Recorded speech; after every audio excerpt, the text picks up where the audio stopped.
안녕하세요. 저는 고현정이라고 합니다. 정말 어처구니 없던 제 이야기 좀 들어주세요. 제 나이 75. 밥보다 약을 더 많이 챙겨 먹어야 하는 나이가 되니 세상 만사가 다 귀찮고 무뎌질 줄 알았어요. 그런데 말이죠. 아직 이 심장이 뜨끈뜨끈하게 뛰고 있다는 걸 얼마 전에야 깨달았답니다. 아주 생각지도 못한 계기 덕분이었죠. 바로 금쪽 같은 제 아들, 딸 녀석들 덕분이었습니다. 그날도 저는 거실 소파에 늘어져 약 먹을 시간을 기다리며 멍하니 텔레비전을 보고 있었어요. 화면 속에서는 막장 드라마 주인공이 제 뺨을 후려치며 울고불고 난리도 아니었죠. 에구, 저 기운에 밭을 갈면 소 한 마리 몫은 하겠다. 혀를 끌끌 차는 순간 요란하게 전화벨이 울렸습니다. 화면에 뜬 아들이라는 두 글자를 보자마자 저는 무릎을 탁 쳤어요. 아이고, 오늘이 바로 그날이구나. 용돈이 입금되는 한 달에 한 번 아들 목소리가 상냥해지는 바로 그날 말입니다. 어머니, 저 기태예요. 별일 없으시죠? 오냐, 아들. 별일은 무슨. 늙은이가 늘 똑같지. 밥은 먹었냐? 제 물음의 아들 녀석, 기태는 잠시 머뭇거리더군요. 꼭 하기 싫은 숙제를 억지로 해야 하는 아이처럼 말이에요. 이런 느낌 한두 번 겪어본 게 아니죠. 딱 감이 왔습니다. 아, 이놈이 또 돈 나올 구멍을 막으려고 수작을 부리는구나. 저기, 어머니. 드릴 말씀이 있는데요. 뭔데 그러냐? 돈 없다는 소리만 아니면 뭐든 괜찮다. 저는 일부러 선수를 쳐봤어요. 그랬더니 전화기 저편에서 아들의 깊은 한숨 소리가 들려오는 듯 했습니다. 곧이어 옆에서 듣고 있던 며느리 우서희의 날카로운 목소리가 희미하게 끼어들었죠. 그냥 빨리 말해. 뭘 그렇게 뜸들여. 며느리의 재촉에 용기를 얻었는지 아들이 마침내 본론을 꺼냈습니다. 어머니, 저희도 이제 힘드네요. 가게도 예전 같지 않고 애들 학원비는 계속 오르고요. 그래서 말인데 용돈은 이번 달까지만 드릴게요. 죄송합니다. 아이고, 이 녀석아. 그 말이 그렇게 어려웠더냐? 저는 조금도 놀라지 않았어요. 올 것이 왔다고 생각했죠. 오히려 속이 다 시원하더군요. 며느리 녀석은 뭐가 그리 당당한지 아예 전화기를 빼앗아 들고 제게 직접 쏘아붙이기 시작했습니다. 어머님, 저희가 그동안 드린 것만 해도 어디예요? 어머님은 연금도 꼬박꼬박 나오시고 아파트도 있으시잖아요. 저희야말로 대출금에 허리가 휜다고요. 이제 어머님도 저희 사정 좀 봐주셔야죠. 저 말투 좀 보세요. 꼭 자기가 번 돈으로 제 용돈을 주는 것처럼 말하는 꼴이라니. 제가 평생 뼈 빠지게 일해서 사놓은 상가 건물, 거기서 나오는 월세를 지들 통장으로 받아서 그중 10분의 1을 떼어주면서 저렇게 생색을 내는 거랍니다. 제가 모를 줄 알고 허파에 바람 들어간 소리 하고 있네.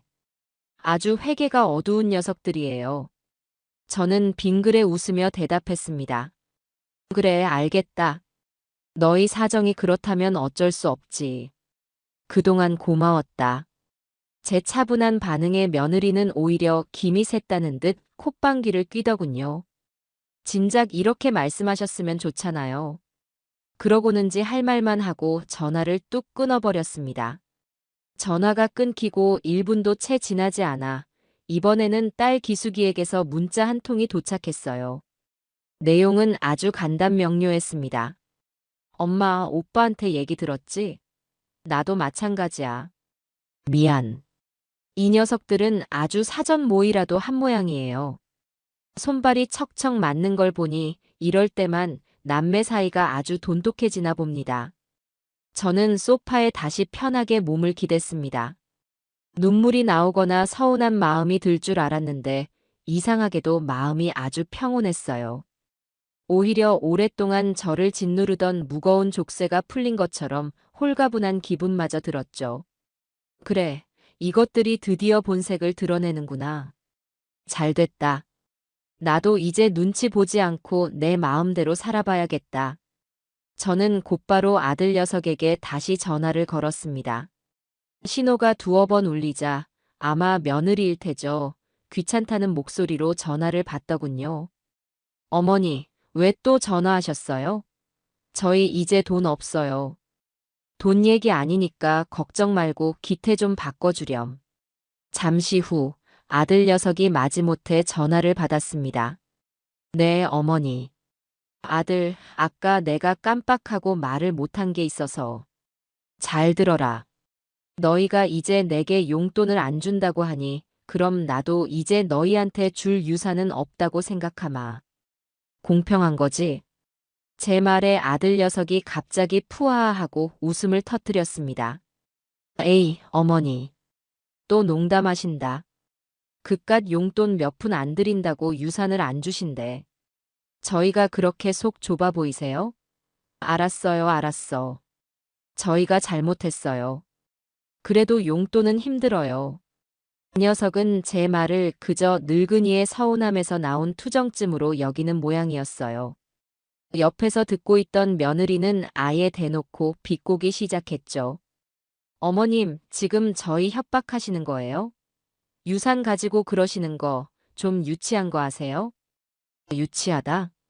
그래, 유치하다. 너희는 고상해서 늙은 어미 용돈부터 끊는구나. 저는 더 이상 이 어리석은 것들과 말을 섞고 싶지 않았습니다. 두고 보렴.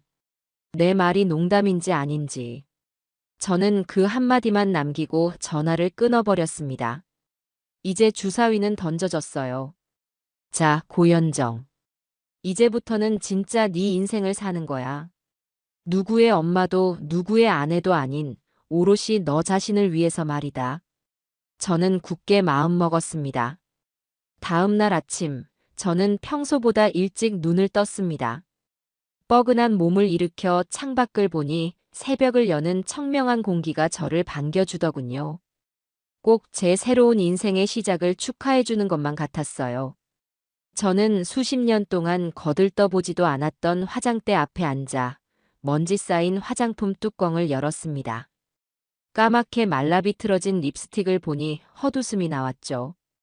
이 좋은 걸 왜 썩히고 살았을까? 저는 그 길로 밖으로 나섰습니다. 목적지는 동네 시장이었어요. 딱히 살 것이 있어서 간 것은 아니었습니다.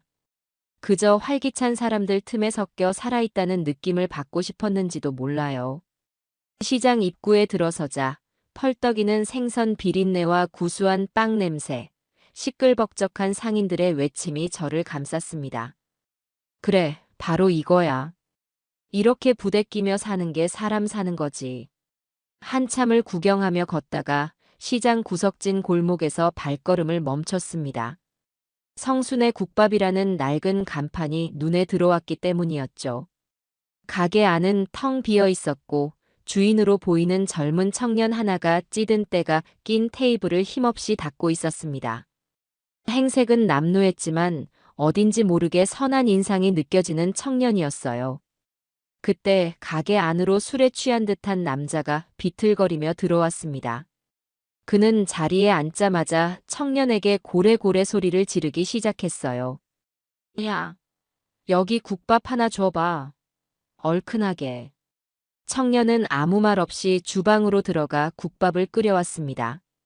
남자는 국밥을 한 숟가락 뜨는가 싶더니 갑자기 인상을 쓰며 국밥 그릇을 테이블 위에 내동댕이 쳤어요. 이게 국밥이야, 맹물이야. 맛이 왜 이따위야? 돈 아까워서 장사 어떻게 하냐? 뜨거운 국물이 바닥에 쏟아지고 청년의 얼굴에 당혹감이 스쳤습니다. 하지만 그는 화를 내거나 변명하지 않았어요. 그저 묵묵히 행주를 가져와 바닥을 닦기 시작했죠.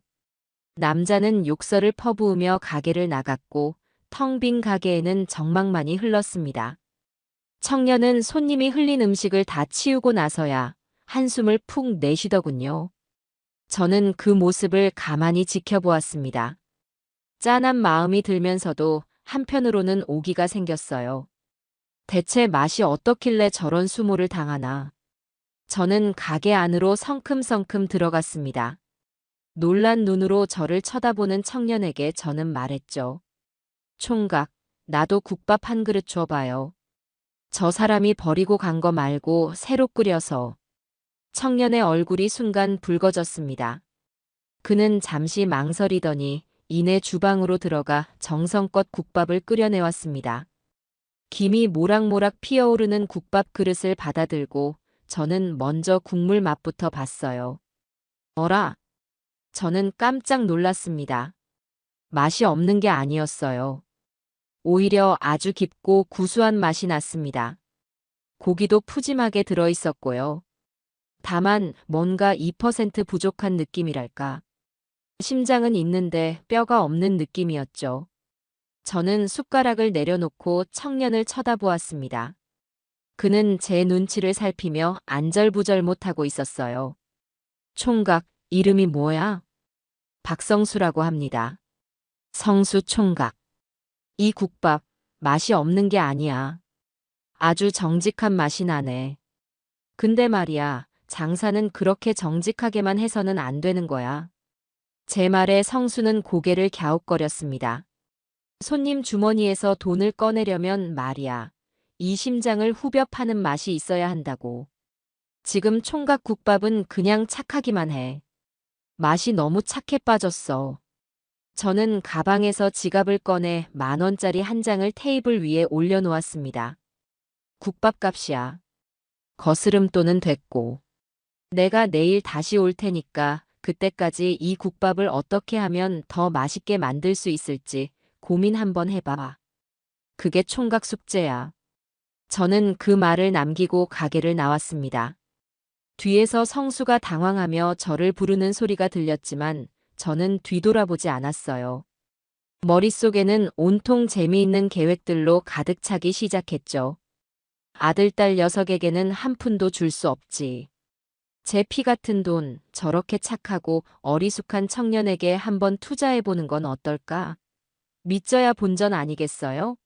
남편 없이 악착같이 돈 모아서 자식들 키워봤자 다 소용없더라고요. 이제부터는 제 돈, 저를 위해서, 아니, 저를 즐겁게 해줄 이 청년을 위해서 한번 써보렵니다. 세상에서 제일 짜릿한 노후 대책, 바로 남의 자식 키우기 아니겠어요? 호호. 팝콘이나 준비해 두렴 얘들아. 엄마의 화끈한 투자기가 곧 시작될 테니 말이에요. 다음 날, 저는 어제 갔던 그 시장 골목을 다시 찾았습니다. 혹시나 그 젊은 총각이 가게 문을 닫고 야반도주라도 했으면 어쩌나 괜한 걱정을 하면서 말이죠. 다행히 가게는 문을 열었고 성순의 국밥이라는 간판이 어제보다 더 짠하게 저를 반겨주더군요. 가게 안을 슬쩍 들여다보니 그 박성수라는 청년이 커다란 솥 앞에서 땀을 뻘뻘 흘리며 무언가를 열심히 적고 있었습니다. 아마 어제 제가 내준 숙제를 하고 있는 모양이었어요. 저는 슬그머니 가게 안으로 들어갔습니다. 저를 발견한 성수 총각이 화들짝 놀라며 쪼르르 달려왔어요. 아이고 어르신. 또 오셨네요. 숙제는 좀 해봤나? 제 물음에 그는 얼굴을 붉히며 고개를 푹 숙였습니다. 네, 나름대로 이것저것 넣어보고 끓여봤는데 영맛이 나아지질 않네요. 역시 저는 장사 수완이 없나 봅니다. 풀이 죽은 강아지 같은 모습에 저도 모르게 웃음이 나왔습니다. 저 순박한 것 좀 보세요. 요즘 젊은이들 같으면 어제 온 할머니가 뭔데 이래라 저래라야? 하고 기분 나빠할 법도 한데 저렇게 제 말을 곧이곧대로 듣고 밤새 끙끙거린 모양입니다. 기특하기도 하고 안쓰럽기도 했죠. 어디 내가 맛 한번 볼까? 저는 주방으로 성큼성큼 걸어 들어갔습니다. 성수 총각은 당황하며 제 뒤를 따랐고요. 솥뚜껑을 열자 구수한 냄새가 확 풍겨왔습니다. 국자로 국물을 떠서 맛을 보니 어제보다 더 진해지긴 했지만 여전히 밍밍한 느낌을 지울 수가 없었어요. 총각, 여기다가 뭘 더 넣었어? 그게 어르신 말씀 듣고 깊은 맛을 내보려고요. 마늘도 더 넣고 파도 더 넣고 몸에 좋다는 황기랑 대추도 좀 넣어봤습니다. 아이고, 이 답답한 양반아. 국밥에 황기랑 대추라니. 이건 국밥이 아니라 보약이잖아요. 손님들이 밥 먹으러 왔지 한약 지으러 온 줄 알겠네. 총각, 음식의 기본은 조화야. 좋은 걸 무작정 때려 넣는다고 맛이 좋아지는 게 아니라고. 이건 국밥이 아니라 그냥 건강한 맹물이야. 제 냉정한 평가에 성수 총각의 어깨가 축 처졌습니다. 저는 혀를 끌끌 차며 팔을 걷어붙였어요. 앞치마 하나만 줘봐. 내가 오늘 총각한테 진짜 국밥이 뭔지 보여줄 테니. 네. 아니, 어르신. 어떻게 어르신께 그런 일을. 시끄럽고 앞치마나 빨리 가져와. 내 돈이 들어갈지도 모르는 가게인데 이 정도는 확인해 봐야지. 제 말에 성수 총각은 어쩔 수 없다는 듯 새 앞치마를 찾아 제게 건넸습니다. 저는 앞치마를 질끈 동여매고 주방을 한번 쓱 훑어봤어요. 정리는 잘 되어 있었지만 양념통들이나 재료들을 보니 한숨부터 나왔습니다. 공장에서 대량으로 만들어 파는 고추장, 된장, 국간장. 이런 걸로 무슨 깊은 맛을 낸단 말입니까? 총각, 집에 잠깐 다녀와야겠네. 여기서 꼼짝 말고 기다리고 있어.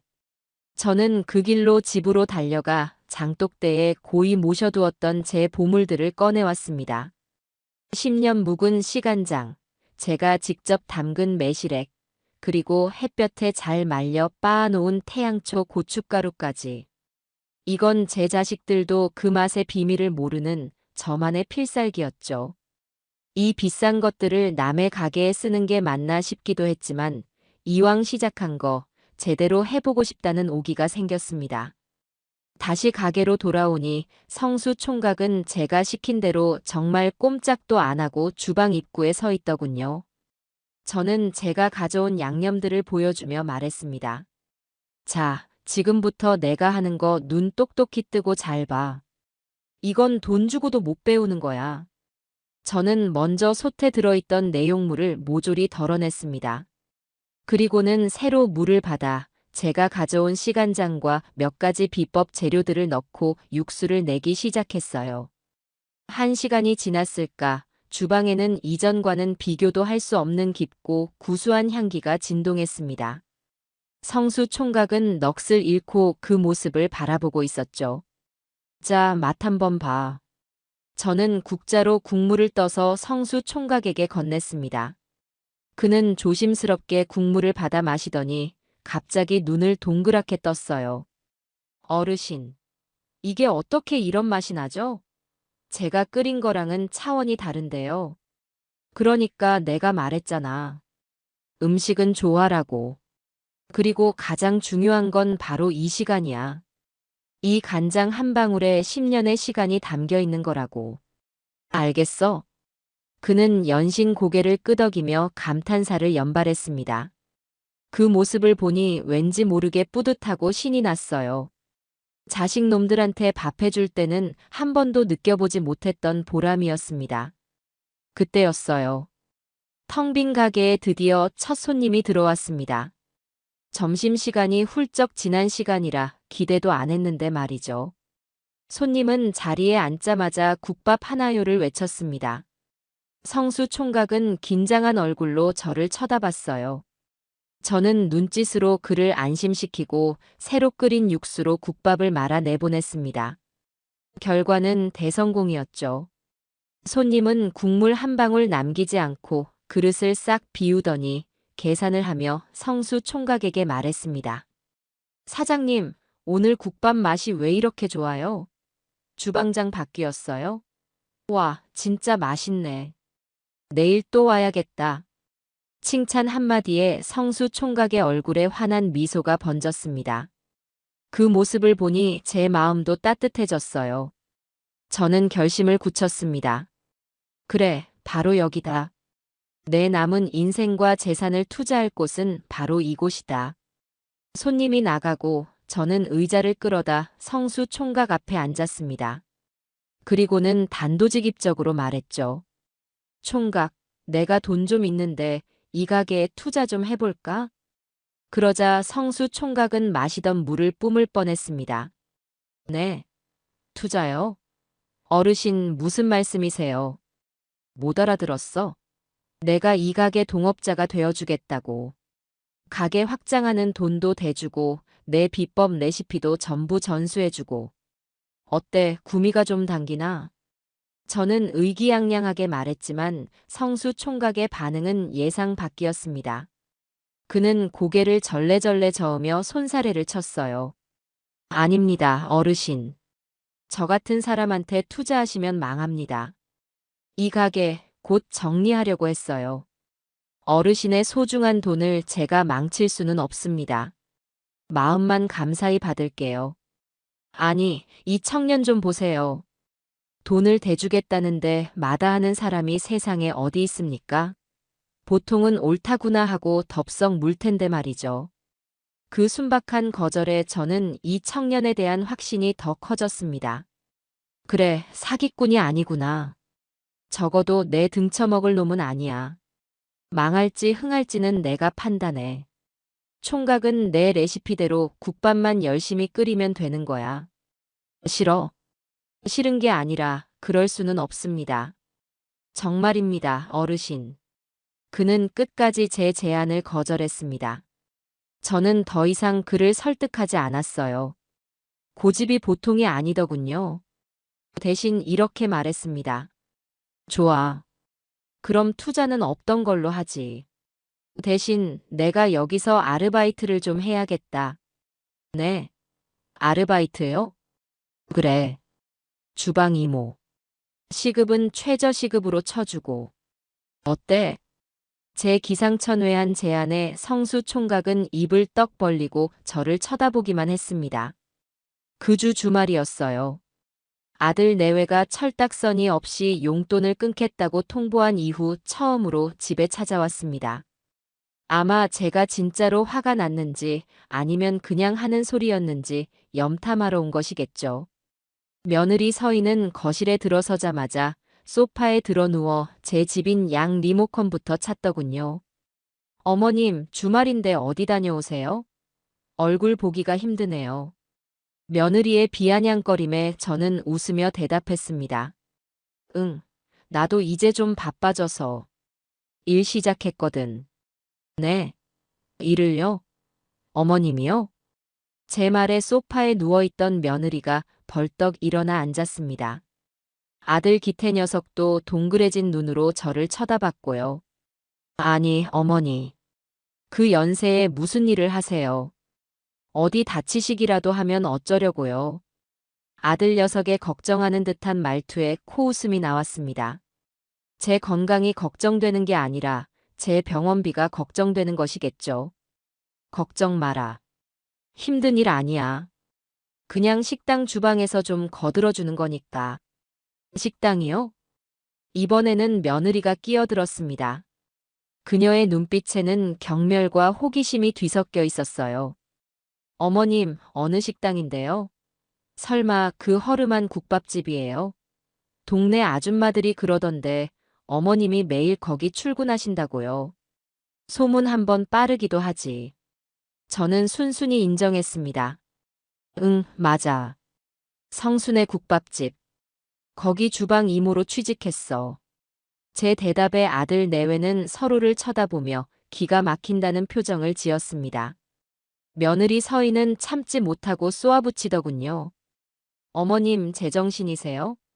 어떻게 그런 데서 일을 하세요? 저희 체면도 좀 생각해 주세요. 남들이 알면 저희가 어머님 용돈도 안 들여서 식당일 나간다고 욕할 거 아니에요. 욕 좀 먹으면 어떠냐? 사실인데. 너희가 용돈 안 줘서 나 일하는 거 맞잖아. 제 반격에 며느리는 말문이 막혔는지 입술만 달싹거렸습니다. 이번에는 아들 녀석이 나섰어요. 그는 제 옆에 바싹 다가앉으며 은밀한 목소리로 말했습니다. 어머니, 솔직히 말씀해 보세요. 그 국밥집 청년한테 돈이라도 주신 거예요? 어머니, 그 나이에 사기당하시려고요? 요즘 젊은 것들이 얼마나 영악한데요. 불쌍한 척 접근해서 등쳐먹는 놈들이 한둘인 줄 아세요? 사기. 사기는 너희가 나한테 치고 있는 게 사기 아니냐? 내 상가 월세 받아먹으면서 용돈 한 푼 못 주겠다고 버티는 게 사기지. 제 말에 아들 녀석의 얼굴이 울그락불그락해졌습니다. 어머니, 어떻게 말씀을 그렇게 하세요? 저희가 그 돈 저희 좋자고 썼어요? 다 손주들 학원비랑 생활비로 나간 거잖아요. 저희가 제일 안전한 투자처잖아요. 드디어 본심이 나왔네요. 안전한 투자처라. 너희 같은 밑 빠진 독에 물 붓는 게 어떻게 안전한 투자란 말이냐? 저는 자리에서 일어나 부엌으로 향했습니다. 더 이상 이 녀석들과 실랑이 하고 싶지 않았어요. 쓸데없는 소리 그만하고 밥이나 먹고 가거라. 너희가 좋아하는 갈비찜 해놨다. 제 말에 아들 내외는 언제 그랬냐는 듯 표정을 바꾸고 식탁에 앉았습니다. 그리고는 허겁지겁 갈비찜을 먹어치우기 시작했죠. 그 모습을 보니 왠지 모르게 성수 총각의 얼굴이 떠올랐습니다. 제 국밥 국물 한 모금에 감동하던 그 순수한 얼굴이 말이죠. 그래요, 저는 이미 알고 있었습니다. 제 진짜 아들이 누구인지. 아니, 제가 앞으로 진짜 아들로 삼고 키워야 할 사람이 누구인지를 말입니다. 며칠 뒤 성수 총각은 제 손에 들린 커다란 보따리를 보고 어쩔 줄 몰라 했습니다. 어르신, 정말 이렇게까지 안 하셔도 되는데. 저는 아랑곳하지 않고 보따리를 주방 식탁 위에 풀어놓았죠. 보따리 안에는 제가 밤새 만든 각종 양념장과 장아찌들이 가득했습니다. 이건 단순한 반찬이 아니었어요. 앞으로 성순의 국밥을 이 동네 최고의 맛집으로 만들어줄 저의 비밀 병기들이었죠. 총각, 내가 주방 이모로 일하는 이상, 이 주방의 규칙은 내가 정해.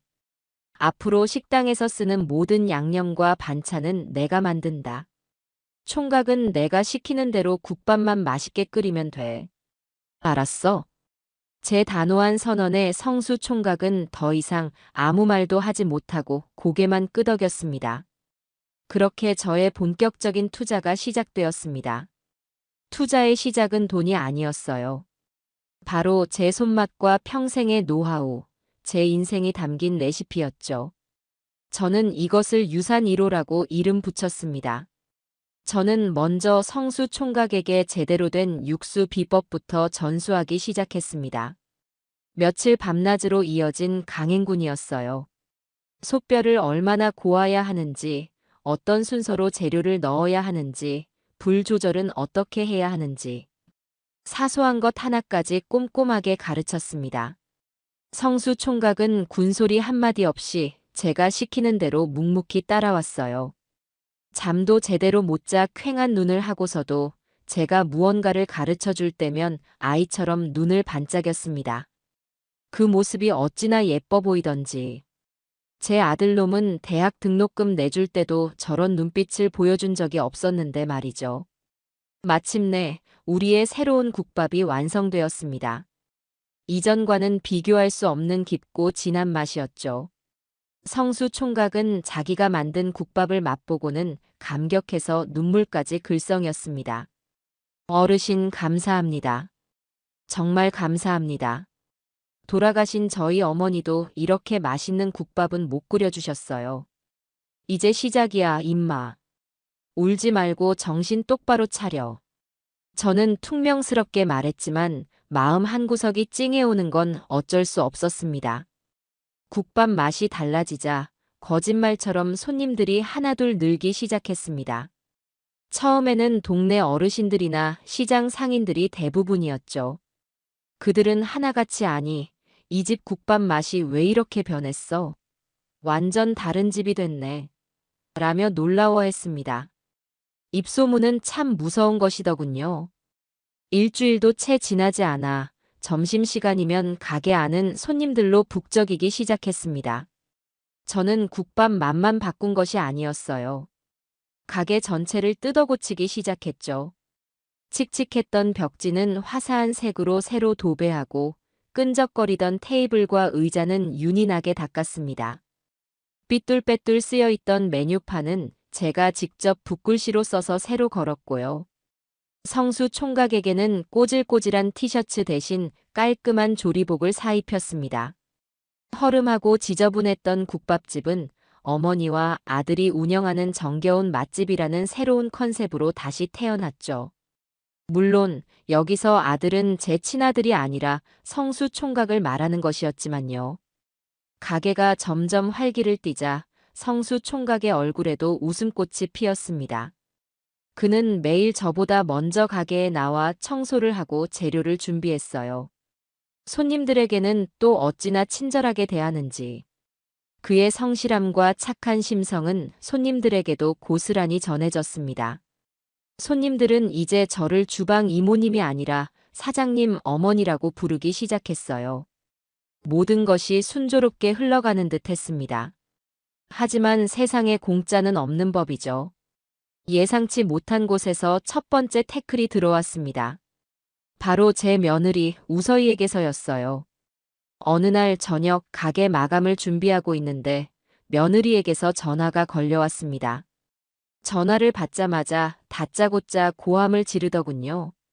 어머님, 지금 뭐 하시는 거예요? 거기 국밥집에 돈이라도 보태주셨어요? 동네방네 어머님이 그 가게 먹여 살린다고 소문이 파다해요. 아마 가게에 손님이 많아진 것을 보고 제가 돈을 댔다고 지레 짐작한 모양입니다. 저는 차분하게 대꾸했습니다. 돈은 무슨 돈? 내 인건비도 못 받고 일해주고 있는데. 거짓말하지 마세요. 돈도 안 줬는데 가게가 그렇게 잘 될 리가 없잖아요. 저희한테 줄 돈은 없다면서 남의 자식한테는 돈이 막 나가시나 봐요. 어머님, 정말 저희한테 어떻게 이러실 수 있어요? 며느리의 목소리에는 서운함이 아니라 당연히 자기 것이라고 생각했던 무언가를 빼앗긴 사람의 분노가 담겨 있었습니다. 그 속내가 너무 빤히 보여서 헛웃음이 나왔어요. 애미야, 내가 한 가지만 묻자. 내가 내 돈으로 내 아들 밥을 사주든 남의 아들 가게를 차려주든 그게 너랑 무슨 상관이니? 상관이 왜 없어요? 어머님 돈이 그냥 어머님 돈이에요. 그 돈 나중에 다 저희가 물려받을 돈이잖아요. 저희 유산을 왜 어머님 마음대로 남한테 쓰세요? 드디어 이실직고를 하네요. 제가 아니라 제 돈이 자기들 것이라고 생각하고 있었던 겁니다. 저는 더 이상 이 어리석은 며느리와 말을 섞고 싶지 않았습니다. 잘 들어라. 이제 거긴 그냥 국밥집이 아니라 내 사업장이야. 내 노후를 책임져줄 아주 중요한 사업장이라고. 그러니 앞으로 그 가게에 대해 함부로 말하지 마라. 그리고 한 가지 더. 네가 말한 그 유산, 이제 너희한테는 한 푼도 안 돌아갈 줄 알아. 내가 그 잘난 유산으로 뭘 하는지 앞으로 눈 똑똑히 뜨고 지켜보기나 해. 저는 그 말을 끝으로 전화를 끊어버렸습니다. 전화기 저편에서 며느리가 악을 쓰는 소리가 들렸지만 조금도 신경 쓰이지 않았어요. 오히려 마음이 후련했습니다. 그래요, 이제 전쟁은 시작되었습니다. 그리고 이 전쟁의 승자는 처음부터 정해져 있었죠. 바로 저 고연정입니다. 저는 수화기를 내려놓고 땀 흘리며 주방을 청소하고 있는 성수 총각을 바라보았습니다. 저 착한 청년을 위해서라면 제 전 재산을 다 걸어도 아깝지 않다는 생각이 들었어요. 그것이 제 자식 놈들의 코를 납작하게 만들어줄 가장 확실한 방법이라는 것도 잘 알고 있었죠. 며느리와의 통화 이후 저는 더 이상 망설이지 않기로 했습니다. 어설픈 경고만으로는 저 녀석들의 탐욕을 멈출 수 없다는 것을 깨달았기 때문이죠. 저는 다음 날 바로 은행으로 달려가 제 명의로 된 예금 중 일부를 해지했습니다. 그리고 그 돈으로 성순의 국밥의 상표 등록부터 마쳤어요. 이제 이 가게는 법적으로도 제 자산이 된 셈입니다. 가게는 나날이 번창했습니다. 입소문을 타고 동네뿐만 아니라 멀리서도 찾아오는 손님들이 생겨났어요. 점심시간에는 가게 앞에 줄을 서는 것이 당연한 풍경이 되었죠. 성수 총각은 밀려드는 손님의 허리가 휠 지경이었지만 얼굴에서는 웃음이 떠나질 않았습니다. 저 역시 고된 주방일이 힘들기는커녕 하루하루가 즐겁고 보람찼어요. 평생을 가족 뒷바라지만 하며 살아왔는데 이제야 비로소 제 인생의 주인이 된 것 같은 기분이었습니다. 그러던 어느 날 우리 가게에 아주 특별한 손님이 찾아왔습니다. 딱 봐도 평범한 손님은 아니었어요. 커다란 카메라를 들고 있었고 혼자서 밥을 먹으면서도 계속 무언가를 중얼거렸거든요. 성수 총각이 제게 와서 조심스럽게 속삭였습니다. 어르신, 저 손님 아무래도 유튜버인 것 같아요. 유튜버? 그게 뭔데? 인터넷으로 방송하는 사람이요. 보통 저렇게 혼자 와서 카메라로 찍으면서 방송하더라고요. 저는 그제야 고개를 끄덕였습니다. 텔레비전에서 몇 번 본 적이 있었죠. 요즘 젊은이들은 밥 먹는 것까지 방송을 한다더니 정말이었나 봅니다. 그 유튜버는 우리 가게의 대표 메뉴인 국밥을 시켜 먹었습니다. 그는 국물을 한 숟가락 뜨자마자 갑자기 카메라를 향해 눈을 동그랗게 뜨며 외쳤어요. 여러분, 와, 이거 진짜 대박입니다. 제가 찾던 맛이 바로 이거예요. 할머니의 손맛과 청년 사장님의 정성이 만난 인생 국밥입니다. 와, 국물이 끝내줘요. 그는 호들갑을 떨며 국밥 한 그릇을 순식간에 비웠습니다. 그리고는 계산을 하고 나가면서 성수 총각과 제게 엄지손가락을 치켜 세우며 말했죠. 사장님, 어머님, 정말 맛있게 잘 먹었습니다. 이 가게는 무조건 대박 날 겁니다. 제가 보장합니다. 그의 말은 현실이 되었습니다. 그날 밤 맛따라가요 TV라는 채널의 골목에 숨겨진 진짜 국밥 맛집을 찾았습니다. 라는 제목으로 우리 가게 영상이 올라왔습니다. 영상은 하루 만에 조회수 100만을 돌파했고 댓글창에는 당장 좌표 찍어주세요. 현기증 난단 말이에요. 우리 동네에 저런 곳이 있었다니 같은 글들이 수천 개가 달렸습니다. 다음 날 가게 문을 열기도 전부터 가게 앞은 손님들로 장사진을 이루었습니다. 끝이 보이지 않는 줄에 저와 성수 총각은 입을 떡 벌리고 말았죠. 그날 우리는 그야말로 눈코 뜰 새 없이 바빴습니다. 재료가 조기에 소진되어 점심 장사밖에 못할 정도였으니까요. 몸은 녹초가 되었지만 제 통장에 찍히는 어마어마한 매출액을 보니 피로가 싹 가시는 기분이었습니다. 하지만 세상 모든 일에는 빛과 그림자가 함께 있는 법이죠. 가게가 잘 되는 꼴을 그냥 두고 볼 리 없는 사람들이 있었습니다. 바로 제 아들 내외였어요. 며칠 뒤 한창 바쁜 점심시간에 며느리 서희가 손님인 척 가게에 찾아왔습니다. 얼굴을 가리려고 그랬는지 커다란 선글라스에 스카프까지 두르고 있었지만 매의 눈인 제가 그걸 못 알아볼 리가 없었죠. 저 여우 같은 게 또 무슨 꿍꿍이로 여기까지 왔을까? 저는 그녀의 행동을 예의주시했습니다. 아니나 다를까 그녀는 국밥을 거의 다 먹어갈 무렵 주변을 슬쩍 살피더니 자기 머리카락을 한 움큼 뽑아 국밥 그릇에 넣는 것이 아니겠어요? 그리고는 곧바로 자리에서 일어나 온 가게가 떠나가라 소리를 질렀습니다. 사장님, 이게 지금 뭐예요? 음식에서 머리카락이 나왔잖아요. 와, 이 가게 위생이 엉망이네. 장사 이따위로 할 거예요? 그녀의 고함에 가게 안의 모든 손님들의 시선이 집중되었습니다. 성수 총각은 당황해서 어쩔 줄 몰라 하며 달려왔고요. 죄송합니다, 손님. 제가 바로 새로 해주는 걸로 끝날 문제예요. 밥맛 다 버렸네. 당장 환불해주고 보상해주세요. 구청에 신고하기 전에. 며느리는 아주 작정하고 온 모양이었습니다. 손님들은 수군거리기 시작했고 가게 분위기는 순식간에 험악해졌죠. 하지만 저는 조금도 당황하지 않았습니다. 이런 날이 올 줄 알고 미리 대비를 해두었거든요. 저는 카운터로 성큼성큼 걸어가 태연하게 말했습니다. 손님, 잠시만 진정하세요. 요즘 세상이 어떤 세상인데 저희가 다 증거를 남겨놓고 장사를 하죠. 저는 카운터에 설치해둔 CCTV 모니터를 가리켰습니다.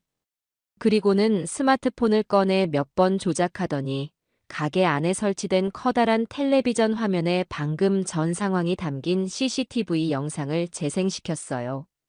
화면 속에는 제 며느리가 두리번거리며 자기 머리카락을 뽑아 국밥에 넣는 장면이 아주 선명하게 슬로우 모션으로 재생되고 있었습니다. 그 모습을 본 손님들은 경악을 금치 못했고 이내 가게 안은 폭소와 야유 소리로 가득 찼습니다. 세상에, 자기 머리카락을 자기가 넣네. 요즘 저런 진상들이 있다더니 내 눈으로 직접 볼 줄이야. 아줌마, 연기 대상감이다. 꼴 좋다. 모든 것이 탄로나자 며느리의 얼굴은 잘 익은 토마토처럼 새빨개졌습니다. 그녀는 선글라스로도 가려지지 않는 창피함에 어쩔 줄 몰라 하다가 결국 아무 말도 못하고 가게 밖으로 도망치듯 뛰쳐나갔습니다. 그 모습을 본 손님들은 통쾌하다는 듯 박수까지 쳤어요. 이 사건은 오히려 우리 가게에 대한 손님들의 신뢰를 더욱 높여주는 계기가 되었습니다. 그날 이후 우리 가게는 진상 손님도 물리치는 CCTV 맛집이라는 별명까지 얻으며 더욱더 유명해졌답니다. 저는 도망가는 며느리의 뒷모습을 보며 빙그레 웃었습니다. 애미야, 그 정도 꼼수로 내 50년 장사 내공을 이길 수 있을 것 같으냐? 이건 그냥 맛보기에 불과하단다. 앞으로 내가 니들한테 보여줄 세상은 훨씬 더 맵고 짜릿할 테니 단단히 각오하는 게 좋을 거야. 제 통쾌한 반격은 이제 막 시작되었을 뿐이니까요. 며느리 녀석이 머리카락 소동을 버리고 꽁지가 빠져라 도망친 그날 밤, 저는 모처럼 발을 뻗고 아주 편안하게 잠이 들었습니다. 남의 속을 시원하게 긁어주는 것만큼 좋은 수면제는 없더라고요. 하지만 제 평화는 그리 오래 가지 않았습니다.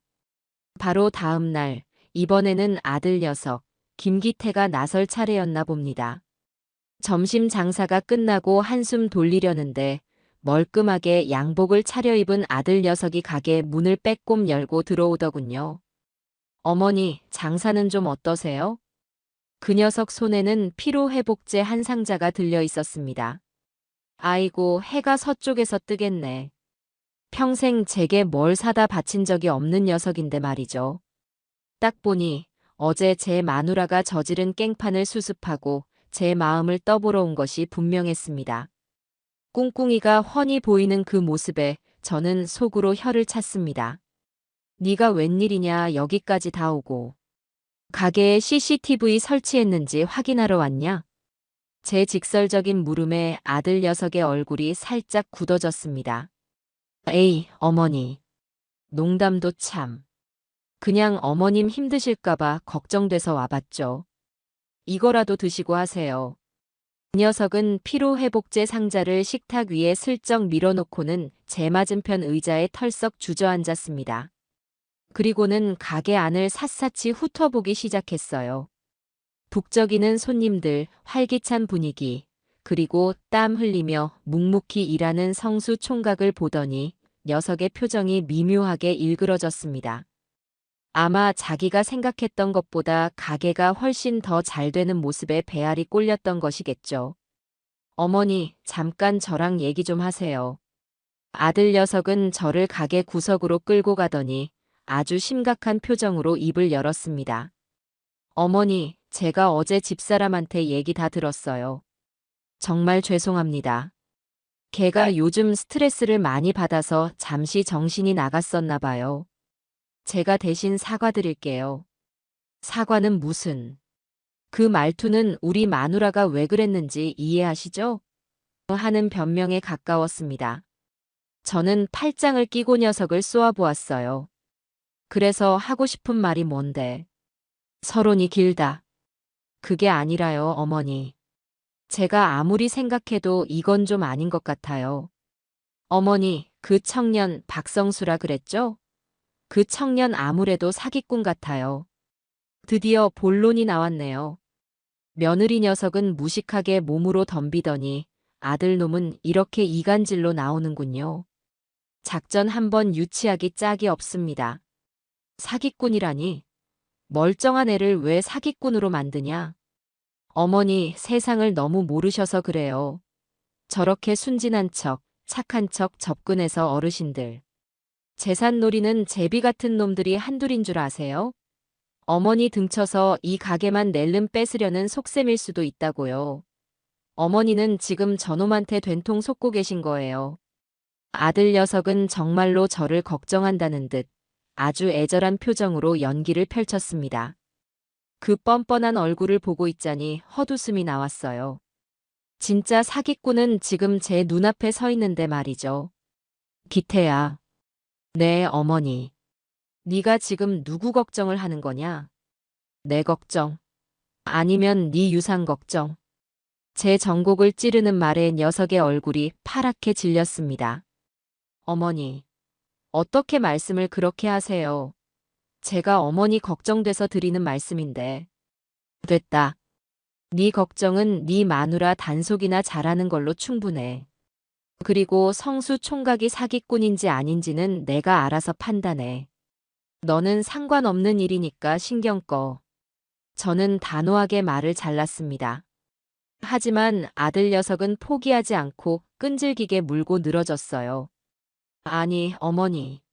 그럼 저 청년이랑 무슨 계약이라도 하셨어요? 가게 명의는 어떻게 되어 있고요? 어머니 돈이 얼마나 들어갔는지 장부 같은 건 확인해 보셨냐고요? 그러다 저놈이 가게 돈 다 빼돌려서 도망가면 어쩌시려고 그래요? 아이고, 저 좀 보세요.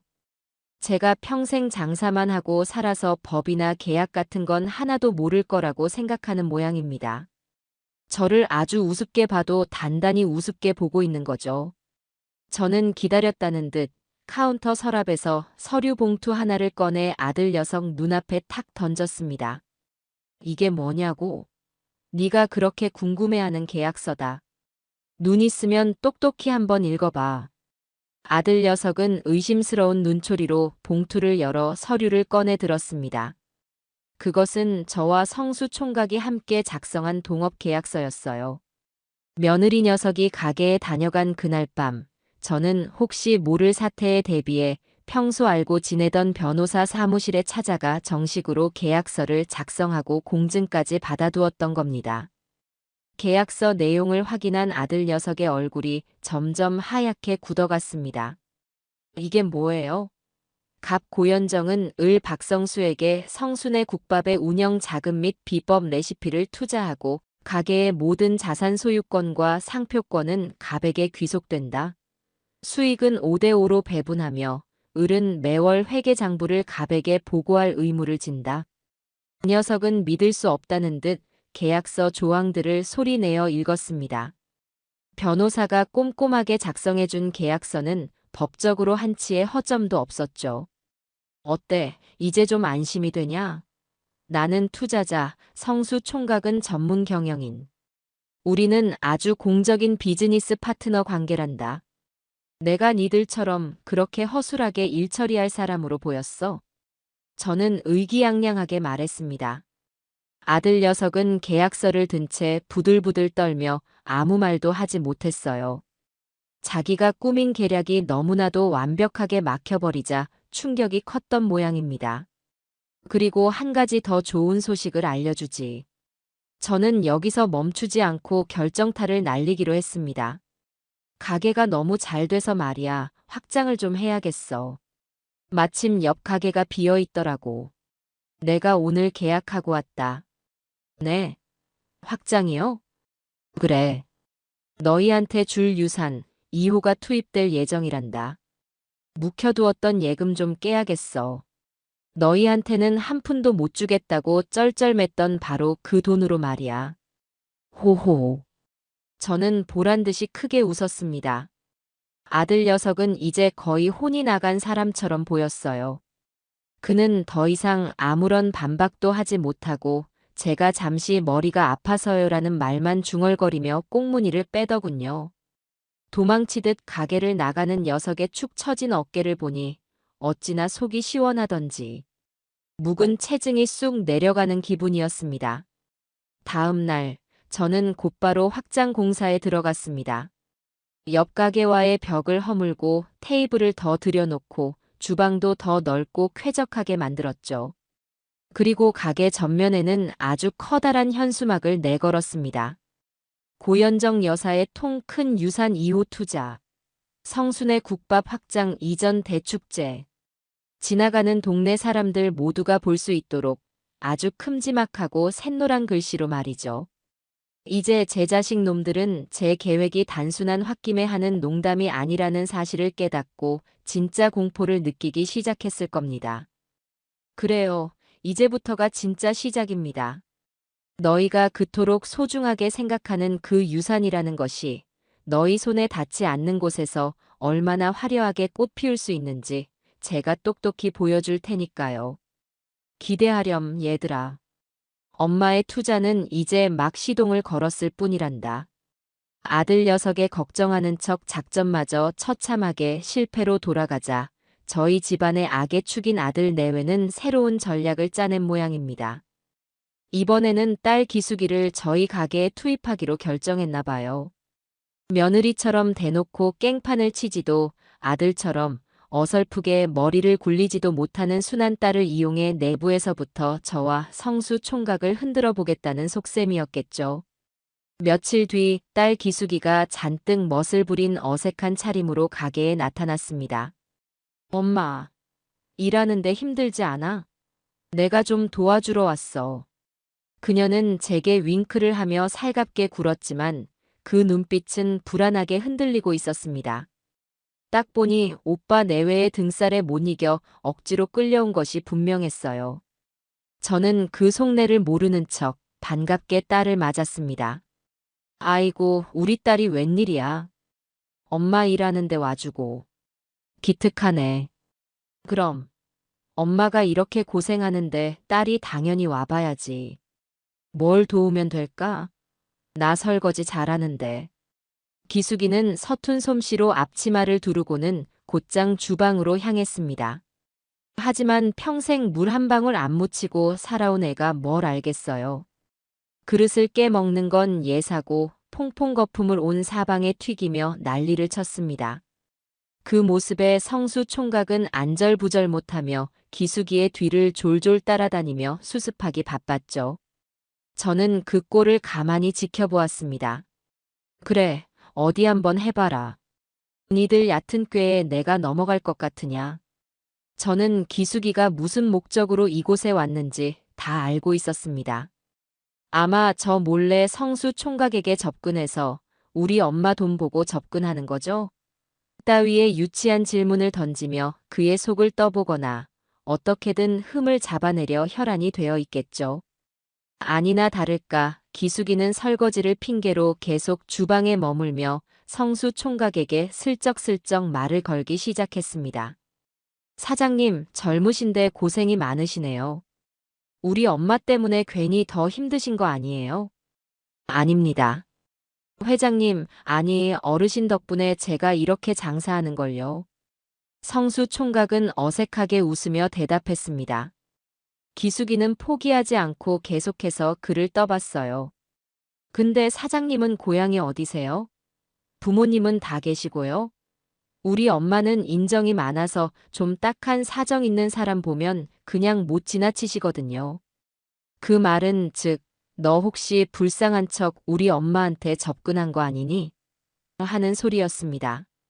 저런 한심한 질문에 성수 총각이 어떻게 대답할지 저도 궁금해지더군요. 점심 장사가 끝나고 잠시 한가해진 틈을 타 기숙이는 작정하고 성수 총각에게 다가갔습니다. 저는 못 듣는 척 홀에서 테이블을 닦으며 두 사람의 대화에 귀를 기울였어요. 사장님, 잠깐 얘기 좀 할 수 있을까요?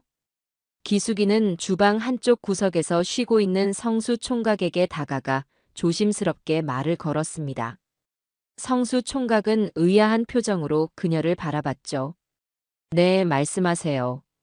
저희 엄마가 이 가게에 돈을 얼마나 대주신 거예요? 솔직하게 말씀해 주세요. 저희 엄마가 사장님한테 속고 있는 것 같아서 제가 너무 불안해서 그래요. 딸 녀석은 눈물까지 글썽이며 동정심을 유발하는 작전을 쓰는 모양이었습니다.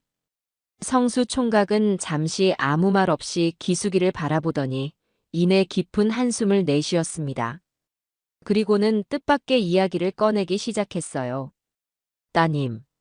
그는 기숙이를 따님이라고 불렀습니다. 그 호칭에는 묘한 거리감과 함께 예의가 담겨 있었죠. 제가 어르신께 돈을 받은 건 사실입니다. 하지만 그건 투자를 받은 것이지 공짜로 받은 돈이 아닙니다. 그리고 제가 이 자리에서 장사를 하는 건 단순히 돈을 벌기 위해서만은 아닙니다. 성수 총각은 땀으로 젖은 손을 앞치마에 닦으며 담담하게 자기 이야기를 들려주었습니다. 이 가게 사실 저희 어머니가 제게 남겨주신 마지막 유산입니다. 저희 어머니도 평생 이 시장 골목에서 작은 식당을 하시며 저를 키우셨거든요. 그러다 병을 얻어 돌아가시기 전에 제 손을 잡고 말씀하셨어요. 절대로 굶지 말고 이 가게에서 뜨끈한 밥이라도 챙겨 먹으라고요.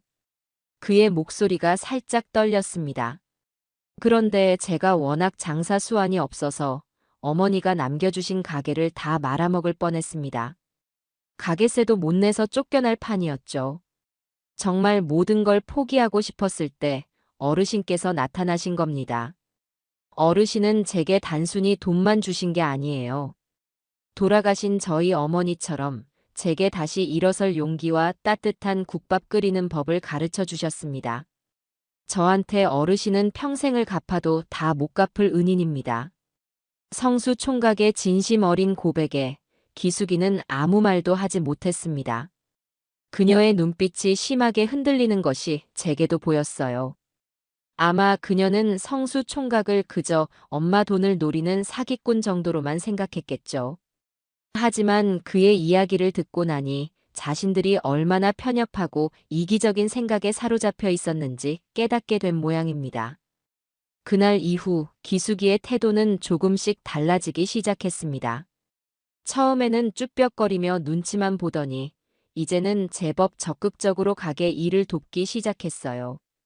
물론 여전히 서툴고 실수투성이었지만 그 눈빛에는 이전에 없던 진심이 담겨 있었습니다. 그녀는 더 이상 성수 총각을 의심의 눈초리로 보지 않았고 오히려 땀 흘려 일하는 그의 모습을 존경심이 담긴 눈으로 바라보곤 했습니다. 그리고 무엇보다 가장 큰 변화는 바로 저를 대하는 태도였습니다. 이전에는 그저 돈 나오는 기계 혹은 귀찮은 늙은이 취급을 하던 딸이 이제는 제 건강을 걱정하고 제 눈치를 살피기 시작한 겁니다. 엄마, 허리 아프지 않아? 내가 대신할게. 엄마, 오늘따라 얼굴이 안 좋아 보이네. 어디 편찮은 거 아니야? 저는 딸의 그 어색한 관심이 싫지 않았습니다. 물론 아직 저 녀석이 오빠 내외와 한패라는 사실을 잊지는 않았지만 적어도 그녀의 마음속에서 작은 변화의 싹이 트고 있다는 것을 느낄 수 있었죠. 며칠 뒤 가게를 마감하고 집으로 돌아가려는데 기숙이가 제 뒤를 조용히 따라왔습니다. 그리고는 제 손을 꼭 잡으며 말하더군요. 엄마, 미안해. 뭐가 미안한데. 그냥 다. 엄마가 이렇게 즐겁게 일하는 모습, 나 처음 보는 것 같아. 엄마가 돈을 쓰는 게 아니라 진짜 행복을 찾은 것 같아서 그래서 미안해. 그동안 우리가 엄마를 너무 외롭게 만들었던 것 같아. 딸의 눈에서 굵은 눈물 방울이 뚝뚝 떨어졌습니다. 저는 아무 말 없이 딸의 등을 토닥여 주었습니다. 그래요. 이것만으로도 제 투자는 절반은 성공한 셈입니다. 돈으로는 절대 살 수 없는 자식의 진심 어린 사과 한마디를 얻었으니까요. 하지만 이걸로 끝낼 수는 없죠. 아직 정신 못 차린 아들 녀석과 그 교활한 며느리가 남아있으니까요. 그 녀석들에게는 눈물이 아니라 피눈물을 쏙 빼놓을 만한 더 강력한 한 방이 필요했습니다. 그리고 그 한 방을 날릴 기회는 생각보다 아주 빨리 찾아왔습니다. 딸 기숙이의 마음이 돌아선 것을 눈치챈 아들 내외는 이제 더 이상 기다릴 여유가 없다고 판단한 모양입니다. 그들의 찌질한 방해 공작은 드디어 클라이맥스를 향해 치닫기 시작했어요. 이번에 그들이 꾸민 계략은 이전과는 차원이 다른 아주 교활하고 악랄한 방법이었습니다. 바로 방송을 이용하는 것이었죠. 아들 녀석에게는 인터넷으로 개인 방송을 하는 지인이 하나 있었습니다. 주로 식당이나 가게들의 비리를 폭로하거나 자극적인 루머를 퍼뜨려 조회수를 올리는 질이 좋지 않은 유튜버였죠. 아들 내외는 그 유튜버를 섭외해 저희 가게를 망하게 할 음모를 꾸몄습니다. 착한 청년 사장님의 두 얼굴. 사실은 할머니의 전 재산을 노린 사기꾼이었다. 뭐 이런 식의 자극적인 제목으로 몰래카메라 방송을 기획한 겁니다. 손님으로 위장의 가게에 잠입한 뒤 미리 준비한 각본대로 저와 성수 총각을 악덕 업주와 사기꾼으로 몰아가려는 속셈이었죠. 이 모든 계획을 저는 어떻게 알았을까요? 바로 제 딸 기숙이 덕분이었습니다. 양심의 가책을 느낀 기숙이가 오빠 내외의 대화를 몰래 녹음해서 제게 가져온 겁니다. 엄마, 오빠랑 올케가 정말 미쳤나 봐. 이런 짓까지 꾸미고 있어. 엄마, 이 방송 나가면 우리 가게 정말 큰일 나는 거 아니야? 어떡해? 기숙이는 울먹이며 제게 녹음 파일을 들려주었습니다. 녹음 파일 속에서 제 아들과 며느리는 방송을 어떻게 조작할지에 대해 아주 신나게 떠들고 있었어요. 저는 그 내용을 들으며 분노하기보다는 오히려 웃음이 나왔습니다. 아이고, 이 어리석은 것들아. 니들 머리 꼭대기에는 이 늙은 엄마가 앉아 있단다. 저는 딸을 안심시켰습니다. 걱정 마라. 위기는 곧 기회라고 했어. 이건 하늘이 우리 가게를 전국구 스타로 만들어주려고 주신 기회야. 너는 그냥 아무것도 모르는 척 평소처럼 행동하기만 하면 돼. 저는 그들의 계획을 역이용하기로 마음먹었습니다. 이왕 판이 깔린 거 저도 배우가 되어 제대로 한번 놀아보기로 한 거죠. 방송 당일 가게 안은 평소와 다름없이 손님들로 붐볐습니다. 잠시 후 아들 녀석의 지인이라는 그 유튜버가 요란한 복장을 하고 카메라를 든 채 가게 안으로 들어왔습니다. 그는 자리에 앉자마자 카메라를 향해 떠들기 시작했어요. 네, 시청자 여러분. 김탐정의 진실폭로 김탐정입니다. 제가 오늘 제보를 하나 받고 이 시장 골목의 작은 국밥집에 찾아왔는데요. 이곳이 바로 순진한 할머니의 재산을 등쳐먹는 악랄한 청년 사장님이 운영하는 곳이라고 합니다. 과연 그 소문이 사실인지 오늘 제가 낱낱이 파헤쳐 보도록 하겠습니다. 그의 자극적인 멘트에 가게 안의 손님들이 술렁이기 시작했습니다. 저는 못 들은 척 주방에서 묵묵히 제 할 일만 하고 있었죠. 유튜버는 국밥을 주문하고는 음식을 나르는 성수 총각에게 일부러 시비를 걸기 시작했습니다. 사장님, 이 국밥 위생적으로 만든 거 맞아요? 고기 원산지는 어디고요? 이거 혹시 유통기한 지난 재료 쓰는 거 아니에요?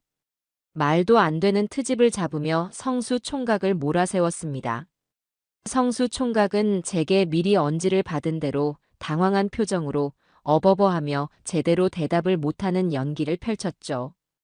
그게 아니고요, 손님. 저희는 매일 신선한 재료만. 됐고. 주방에서 일하시는 할머니는 누구세요? 가족이세요? 혹시 저 할머니 월급은 제대로 주고 일 시키는 겁니까?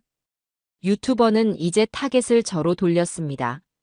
저는 기다렸다는 듯 슬픈 표정을 지으며 주방에서 나왔습니다. 그리고는 유튜버의 카메라를 향해 하소연하듯 말하기 시작했죠. 아이고 선생님. 그런 거 물어보지 마세요.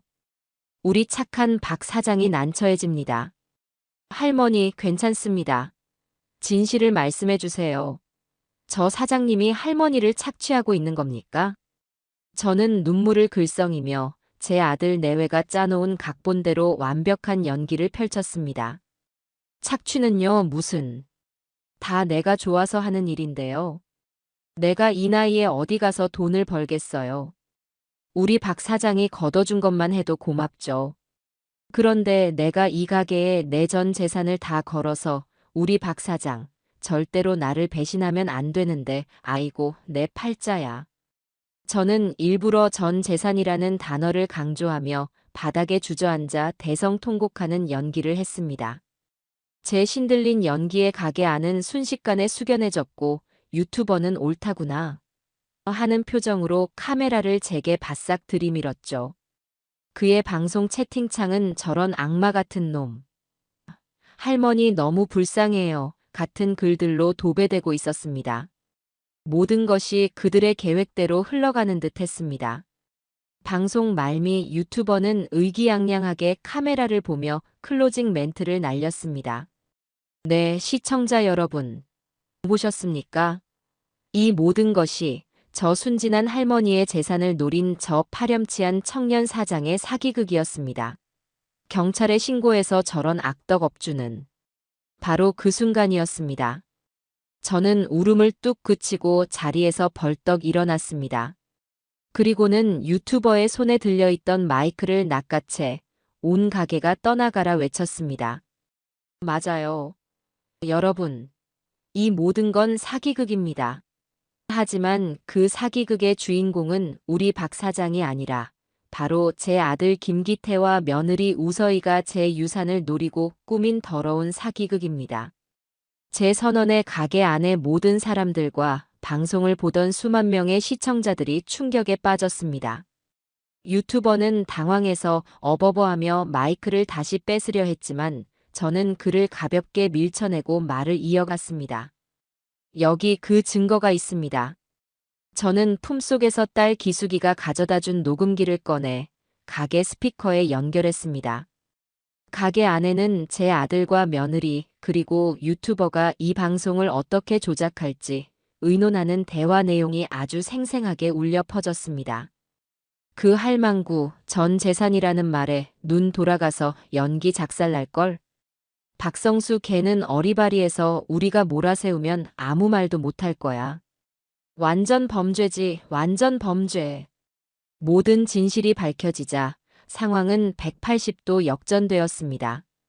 유튜버의 얼굴은 사색이 되었고 가게 안의 손님들은 분노의 차그를 향해 야유를 퍼부었습니다. 방송 채팅창은 그야말로 폭발 직전이었죠. 대박. 역대급 반전 드라마다. 아들이랑 며느리가 쓰레기네. 김탐정 저놈 채널 폐쇄시켜라. 할머니 연기 신들렸다. 연기 대상 드려야 함. 저는 마지막으로 카메라를 정면으로 응시하며 이 모든 상황을 집에서 지켜보고 있을 제 아들 내외에게 마지막 경고를 날렸습니다. 보고 있니 기태야 서희야. 이게 바로 너희가 그토록 원하던 유산의 진짜 맛이란다. 앞으로는 더 재미있는 일들이 많이 기다리고 있을 테니 채널 고정하고 딱 기다리고 있거라. 엄마의 투자는 이제부터 진짜 시작이니까. 그날 방송은 인터넷을 발칵 뒤집어 놓았습니다. 저희 가게는 하루아침에 전국구 스타 맛집이 되었고 제 아들 내외와 그 유튜버는 온 세상 사람들의 손가락질을 받는 신세가 되었죠. 찌질했던 그들의 방해 공작은 결국 저에게 최고의 홍보 효과만 안겨준 채 처참한 실패로 막을 내렸습니다. 호호. 꼴 좋다 이 녀석들아. 그야말로 난리가 났습니다. 제가 마이크를 잡고 아들 녀석의 음모를 폭로한 그 방송 영상은 할머니의 반격이라는 제목으로 온갖 인터넷 사이트에 퍼져나갔어요.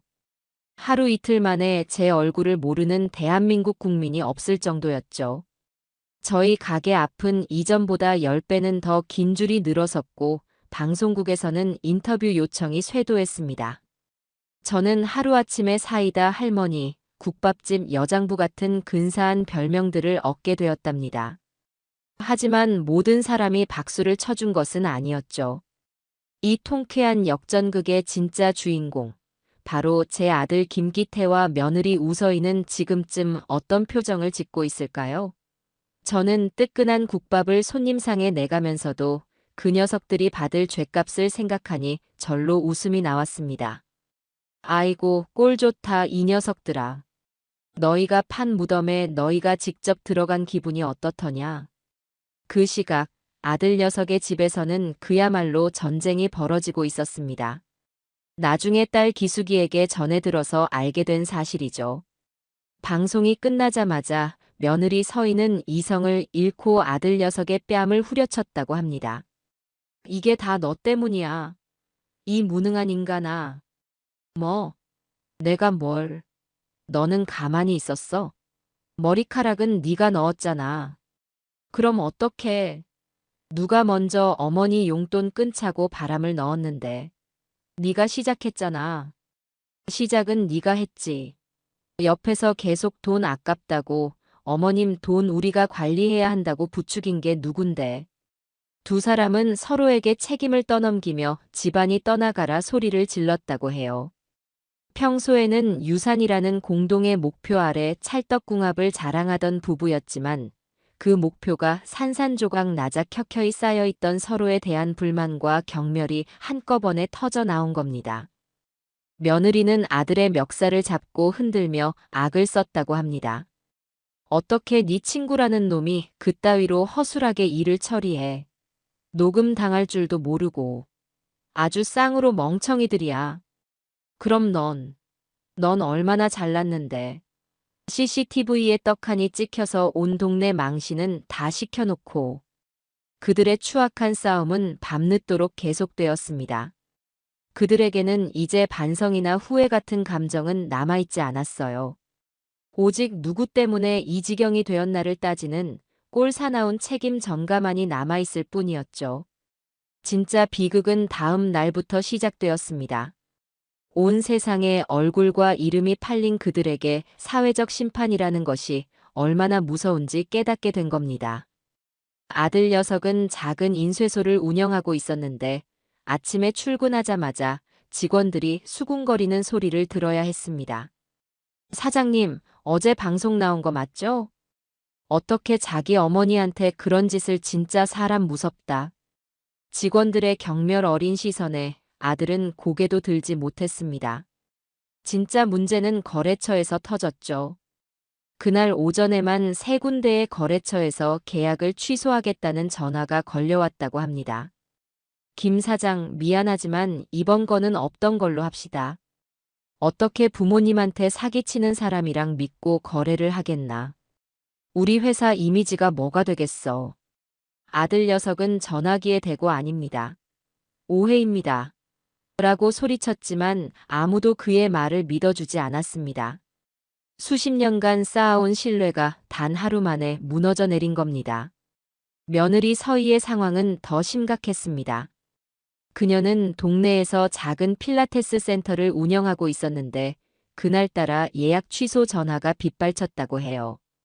그녀가 가장 공들여 관리하던 강남 사모님 회원들에게서는 아예 단체로 문자가 왔다고 합니다.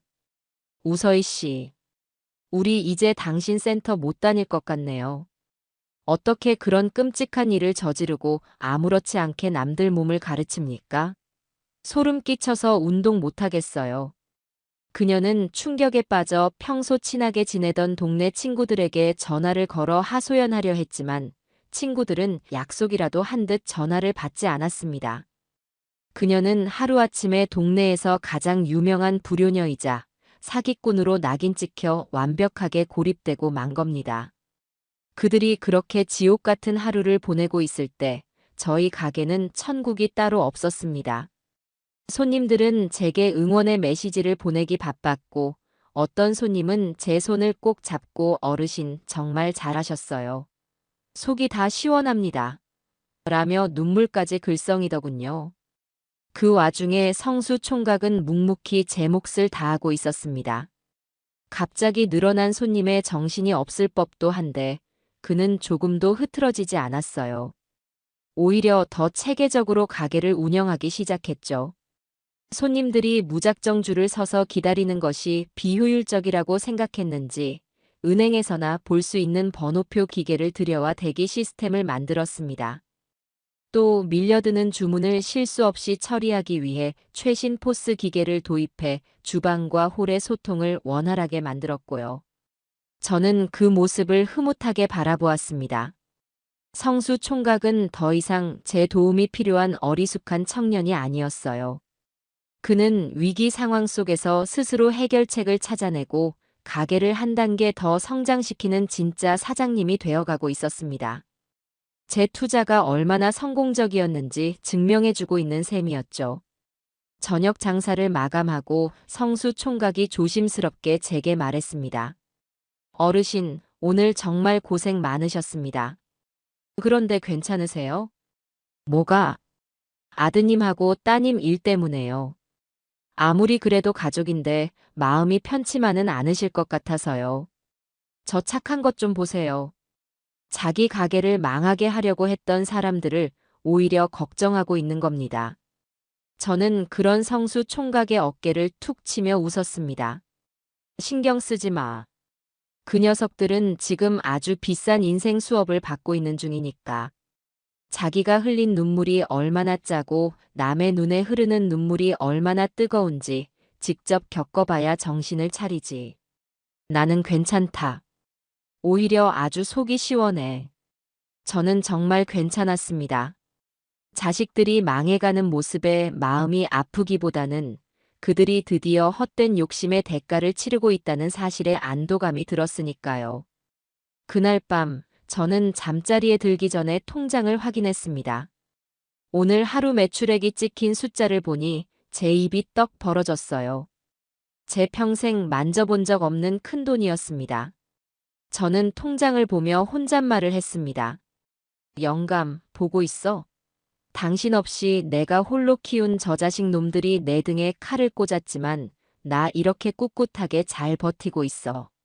아니, 오히려 더 잘 살고 있지.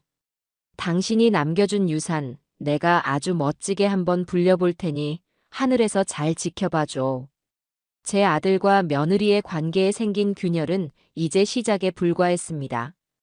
그들의 삶을 지탱해주던 유산이라는 허황된 꿈이 사라지자 그들의 삶은 모래성처럼 힘없이 무너져 내리기 시작한 겁니다.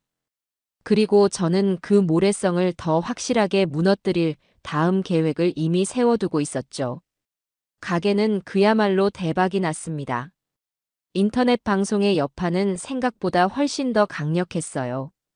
저희 가게는 이제 동네 맛집이 아니라 전주에 오면 꼭 들러야 하는 관광 명소가 되었습니다. 주말이면 서울, 부산, 심지어 제주도에서까지 소문을 듣고 찾아오는 손님들로 가게 앞은 인산인해를 이루었죠. 저는 눈코 뜰 새 없이 바빴지만 제 인생에서 지금처럼 활기차고 즐거운 순간은 없었습니다. 가게가 안정적인 궤도에 오르자 저는 더 큰 그림을 그리기 시작했습니다. 이 작은 가게 하나에 만족할 제가 아니었죠. 어느 날 저녁 가게 마감을 하고 성수 총각과 단둘이 앉아 뜨끈한 국밥을 먹으며 제가 먼저 운을 뗐습니다. 성수 총각. 네, 어르신. 이제 회장님이라고 부르겠습니다. 아이고, 닭살 돋는다. 그냥 하던 대로 해. 그나저나 우리 가게가 이렇게 잘 되는데 이대로 괜찮은 걸까? 제 뜬금없는 질문에 성수 총각은 의아한 표정을 지었습니다. 네. 잘 되는데 뭐가 문제라도 있으세요? 문제는 없지. 근데 말이야, 이 맛있는 국밥을 우리만 먹고 있는 게 좀 아깝지 않아? 서울 사람도 부산 사람도 자기 동네에서 우리 국밥을 먹을 수 있으면 얼마나 좋겠어. 그제야 성수 총각은 제 말의 의미를 알아차리고 눈을 반짝였습니다. 어르신, 혹시 프랜차이즈 사업을 생각하고 계신 거예요? 그래. 바로 그거야. 성순의 국밥을 전국 어디서나 맛볼 수 있는 대한민국 대표 국밥 브랜드로 한번 만들어 보는 거야. 어때? 생각만 해도 가슴 뛰지 않아? 제 야심찬 계획에 성수 총각은 입을 다물지 못했습니다. 그는 잠시 흥분한 듯 보였지만 이내 현실적인 고민을 털어놓았죠. 정말 멋진 생각입니다, 어르신. 하지만 프랜차이즈 사업은 돈이 정말 많이 들 텐데요. 지금 우리가 가진 돈으로는 어림도 없을 겁니다. 공장도 지어야 하고 물류 시스템도 갖춰야 하고요. 돈 걱정은 내가 알아서 해. 총각은 어떻게 하면 우리 국밥의 맛을 전국 모든 지점에서 똑같이 유지할 수 있을지 그 시스템을 만드는 데만 집중해. 우리 둘이 힘을 합치면 못할 게 뭐가 있겠어. 저는 성수 총각을 사장이 아닌 저의 든든한 사업 파트너로 대우하며 함께 미래를 그리기 시작했습니다. 그날 이후 저희는 밤낮으로 머리를 맞대고 사업 계획을 세웠습니다. 성수 총각은 젊은 사람답게 인터넷으로 온갖 자료를 찾아보고 유명 프랜차이즈 본사들을 직접 찾아가 자문을 구하기도 했습니다. 저는 제 평생의 장사 경험을 바탕으로 현실적인 조언을 아끼지 않았죠. 하지만 성수 총각의 말대로 가장 큰 문제는 역시 돈이었습니다. 프랜차이즈 사업을 시작하기 위한 초기 자본은 저희가 생각했던 것보다 훨씬 더 큰 금액이었어요. 가게를 확장하고 남은 돈과 그동안 벌어들인 수익을 모두 합쳐도 턱없이 부족했죠. 며칠을 고민하던 저는 마침내 마지막 결단을 내렸습니다. 제 인생의 마지막 보루이자 제 자식 놈들이 그토록 탐내던 바로 그것을 처분하기로 마음먹은 겁니다. 다음 날, 저는 성수 총각에게 가게를 잠시 맡기고 홀로 서울로 향했습니다. 제 목적지는 강남의 한 부동산 중개소였어요. 어서 오세요, 사모님. 어떤 집을 찾으세요? 아니, 집을 팔려고요. 강남구 대치동에 있는 아파트인데. 제가 아파트 주소를 말하자 부동산 중개인의 눈이 휘둥그레졌습니다. 그곳은 소위 말하는 노른자 땅에 위치한 부르는 게 값인 비싼 아파트였기 때문이죠. 그 아파트는 남편과 제가 평생 땀 흘려번 돈으로 장만한 저희 부부의 역사가 고스란히 담긴 집이었습니다. 제 자식 놈들이 태어나고 자란 곳이기도 했고요. 그래서 그 녀석들은 이 아파트가 당연히 자기들 차지가 될 거라고 철석같이 믿고 있었던 겁니다. 사모님, 정말 이 아파트를 파시려고요? 요즘 시세가 어마어마한데. 자녀분들이랑은 상의가 되신 겁니까? 중개인은 혹시 제가 나이든 노인이라 사기를 당하는 건 아닌지 걱정스러운 눈치였습니다. 저는 그를 보며 빙그레 웃었습니다. 내 집 내가 파는데 누구랑 상의를 해요. 당장 팔아주세요. 금매로 내놓을 테니 시세보다 조금 싸게 내놔도 괜찮습니다. 제 단호한 태도에 중개인은 더 이상 아무 말도 하지 못하고 매매 계약서를 준비했습니다. 계약서에 제 이름을 쓰고 도장을 찍는 순간 시원섭섭한 감정이 밀려왔습니다. 하지만 후회는 없었어요. 썩어 없어질 추억에 얽매여 있느니 그 돈으로 새로운 미래를 사는 편이 훨씬 더 현명한 선택이라고 생각했으니까요. 집으로 돌아오는 길에 저는 스마트폰을 꺼내 가족단체 대화방에 짧은 메시지 하나를 남겼습니다. 제가 그 대화방에 글을 남긴 것은 처음이었죠. 사진 아파트 매매 계약서. 이 아파트는 이제 성순의 국밥 프랜차이즈 사업의 소중한 종잣돈이 될 예정이다. 너희들 어린 시절 추억이 담긴 곳이니 마지막 인사는 하게 해주는 거다. 제 메시지가 올라가자마자 1분도 채 되지 않아 아들 녀석에게서 전화가 걸려왔습니다. 그의 목소리는 거의 비명에 가까웠어요. 어머니, 지금 이게 무슨 소리예요? 아파트를 팔다니요. 저희랑 상의도 없이 어떻게 그런 결정을 하실 수가 있어요? 내가 왜 너랑 상의를 해야 하지? 내 집인데.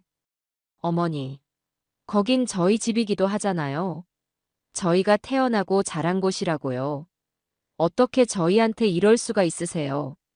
그 녀석은 추억을 운운했지만 그 목소리 끝에는 수십억짜리 자산이 날아갔다는 절망감이 묻어 있었습니다. 이어서 며느리와 딸에게도 거의 동시에 전화가 걸려왔습니다. 저는 그 모든 전화를 받지 않고 전원을 꺼버렸습니다. 그날 밤이었어요. 마감 시간이 훌쩍 지나 텅 빈 가게를 정리하고 있는데 밖에서 누군가 미친 듯이 가게 셔터를 두드리는 소리가 들렸습니다. 성수 총각과 제가 놀라서 밖으로 나가보니 그곳에는 제 아들 내외와 딸 기숙이가 비에 젖은 생쥐꼴을 하고 서 있었습니다. 그들은 저를 보자마자 약속이라도 한 듯 그 자리에 무릎을 꿇었습니다. 어머니, 저희가 잘못했어요. 제발 아파트만은 팔지 마세요. 네. 아들 녀석은 제 바짓가랑이를 붙잡고 애원했습니다. 며느리 서희도 평소에 그 기세등등하던 모습은 온데간데 없이 눈물 콧물을 쏟으며 울부짖었죠. 어머님, 저희가 정말 죽을 죄를 지었습니다. 어머님 돈, 이제 넘보지 않을게요. 그러니까 제발 저희한테서 추억까지 앗아가지는 말아주세요. 딸 기숙이마저 고개를 숙인 채 어깨를 들썩이며 울고 있었습니다. 참으로 가관인 풍경이었습니다. 이것은 진심 어린 반성이라기보다는 눈앞에서 마지막 동아줄이 끊어지는 것을 본 사람들의 처절한 발악에 가까웠어요. 저는 빗속에 무릎 꿇고 있는 그들을 차갑게 내려다보았습니다. 그리고는 제 인생에서 가장 냉정한 목소리로 말했죠. 너희가 지금 아까워하는 게 정말 너희의 추억이 담긴 그 집이더냐? 아니면 수십억짜리 돈이더냐? 니들 가슴에 손을 얹고 다시 한번 생각해봐라. 그리고 나서 다시 나를 찾아오거라. 저는 그 말을 남기고 성수 총각과 함께 가게 안으로 들어와 셔터를 내려버렸습니다. 밖에서는 한참 동안 그들의 울음소리가 들려왔지만 저는 조금도 마음이 흔들리지 않았습니다. 저들의 저 눈물이 진심이 아니라는 것을 저는 너무나도 잘 알고 있었으니까요. 아파트 매각 소식에 자식들이 보인 반응은 제 예상과 한치의 오차도 없었습니다. 그들은 제게 진심으로 용서를 구하기보다는 어떻게든 제 마음을 돌려 아파트 매매 계약을 무르게 할 생각뿐이었죠. 하지만 이미 엎질러진 물이었습니다. 계약은 일사천리로 진행되었고 며칠 뒤 제 통장에는 평생 구경도 못 해볼 어마어마한 액수의 돈이 찍혔습니다. 저는 그 돈으로 가장 먼저 주식회사 연정 F&B라는 이름으로 법인을 설립했습니다. 그리고 주주총회라고 해봤자 저와 성수 총각 단둘이었지만 어쨌든 그 자리에서 성수 총각을 전문 경영인, 즉 대표 이사 자리에 공식적으로 앉혔습니다. 이제 성순의 국밥은 더 이상 시장 골목의 작은 식당이 아니라 어엿한 시스템을 갖춘 기업이 된 겁니다. 그리고 저는 마지막으로 자식들을 제 새로운 사무실, 아니, 아직은 간판도 없는 텅 빈 사무실로 불렀습니다. 그들은 마지막 지푸라기라도 잡는 심정으로 한달음에 달려왔죠. 아마 제가 마음이 약해져서 돈이라도 조금 떼어줄 거라고 기대했는지도 모릅니다. 하지만 그들을 기다리고 있는 것은 돈 봉투가 아니라 차가운 현실이었습니다. 저는 책상 위에 법인 등기부등본과 성수 총각의 명함, 그리고 프랜차이즈 사업 계획서를 펼쳐놓았습니다. 앉아라. 제 서늘한 목소리에 세 사람은 아무 말도 못하고 의자에 뻣뻣하게 굳어 앉았습니다. 저는 그들을 천천히 둘러보며 입을 열었죠. 너희가 그토록 탐내던 내 유산, 이제 이 서류들로 다시 태어났다. 너희가 태어나고 자란 그 아파트는 이제 우리 회사의 든든한 자본금이 되었고 나는 이 회사의 대주주이자 회장, 그리고 여기 박성수 군은 우리 회사를 이끌어갈 대표 이사가 되었지. 저는 성수 총각의 명함을 한 장씩 그들 앞에 던져주었습니다. 연정 F&B 대표 이사 박성수라고 찍힌 글씨를 본 아들 녀석의 얼굴이 하얗게 질렸습니다. 어머니, 이게 말이 됩니까? 어떻게 피 한 방울 안 섞인 남한테 저희를 완전히 버리시겠다는 거예요? 버리다니? 버린 건 너희가 먼저 아니더냐. 나는 너희를 버린 게 아니라 너희의 탐욕을 버린 것이다. 너희는 평생 나를 엄마로 본 적이 없었지. 그저 너희가 힘들 때 돈을 대주고 늙으면 재산을 물려줄 보험 정도로만 생각했잖니. 이제 그 보험은 해지됐어. 그러니 너희도 이제 각자 살 길을 찾아라. 이게 내가 너희에게 가르치는 마지막 수업이다. 제 최종 통보에 세 사람은 완전히 넋이 나간 표정이었습니다. 이제 더 이상 매달릴 것도 기대할 것도 없다는 것을 깨달은 것이죠. 그들은 아무 말도 하지 못하고 좀비처럼 힘없이 사무실을 걸어 나갔습니다. 그 뒷모습을 보며 저는 생각했습니다. 그래, 이제 진짜 시작이구나. 둥지를 떠난 아기 새처럼 스스로 나는 법을 배우지 못하면 저 녀석들은 결국 땅으로 떨어지고 말 것이다. 제 예상은 틀리지 않았습니다. 모든 희망을 잃은 자식들의 삶은 걷잡을 수 없이 무너지기 시작했습니다. 아들 기태의 인쇄소는 거래처가 모두 끊기면서 결국 헐값에 정리할 수밖에 없게 되었습니다. 평생 사장 소리만 듣고 살던 녀석이 하루아침에 백수가 된 겁니다. 경제적 능력을 잃은 남편에게 며느리 서인은 더 이상 미련을 두지 않았습니다. 그녀는 아들에게 이혼 서류를 내밀며 말했습니다. 나 더 이상 너 같은 무능력한 남자랑은 못 살아. 위자료는 네 어머니한테 가서 받아내든지 마음대로 해. 그렇게 두 사람은 허무하게 갈라섰습니다.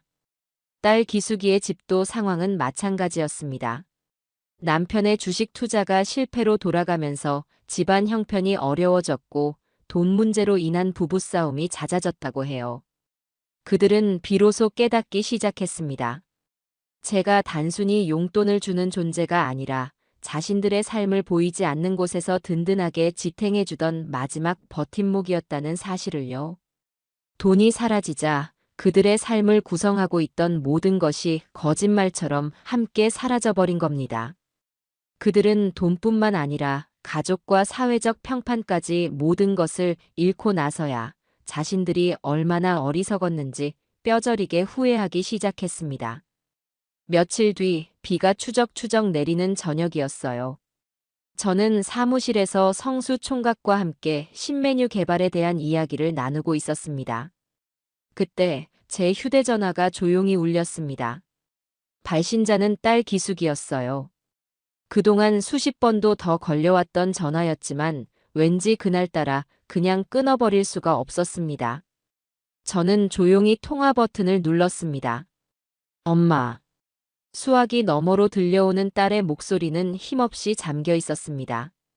저는 아무 말 없이 듣고만 있었죠. 한참 동안 침묵이 흐른 뒤 딸이 흐느끼는 목소리로 말했습니다. 엄마, 내가 너무 미안해. 그 한마디였습니다. 돈 이야기도 아파트 이야기도 아니었습니다. 그저 미안하다는 그 한마디. 엄마가 얼마나 외로웠을지, 엄마가 얼마나 힘들었을지. 이제야 알겠어. 정말 미안해, 엄마. 기숙이는 어린 아이처럼 엉엉 울기 시작했습니다. 그 울음소리에는 어떤 계산이나 꿍꿍이도 담겨 있지 않았어요. 모든 것을 잃고 나서야 비로소 깨닫게 된 한참 늦어버린 딸의 진심 어린 사과였습니다. 저는 창밖을 바라보았습니다. 굵은 빗방울이 창문을 두드리고 있었어요. 제 뺨 위로도 뜨거운 무언가가 주르륵 흘러내렸습니다. 그토록 모질게 마음먹었건만 자식의 눈물 앞에서는 어쩔 수 없는 어미인가 봅니다. 저는 흐느끼는 딸에게 아주 오랜만에 따뜻한 목소리로 말해주었습니다. 밥은 먹고 다니냐? 그 한마디에 딸의 울음소리가 더 커졌습니다. 저는 알 수 있었습니다. 길고 길었던 이 싸움이, 그리고 저의 마지막 수업이 이제 거의 끝나가고 있다는 것을요.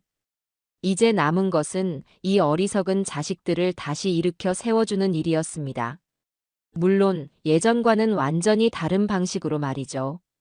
딸 기숙이의 울음 섞인 사과를 받은 그날 밤, 저는 한숨도 자지 못했습니다.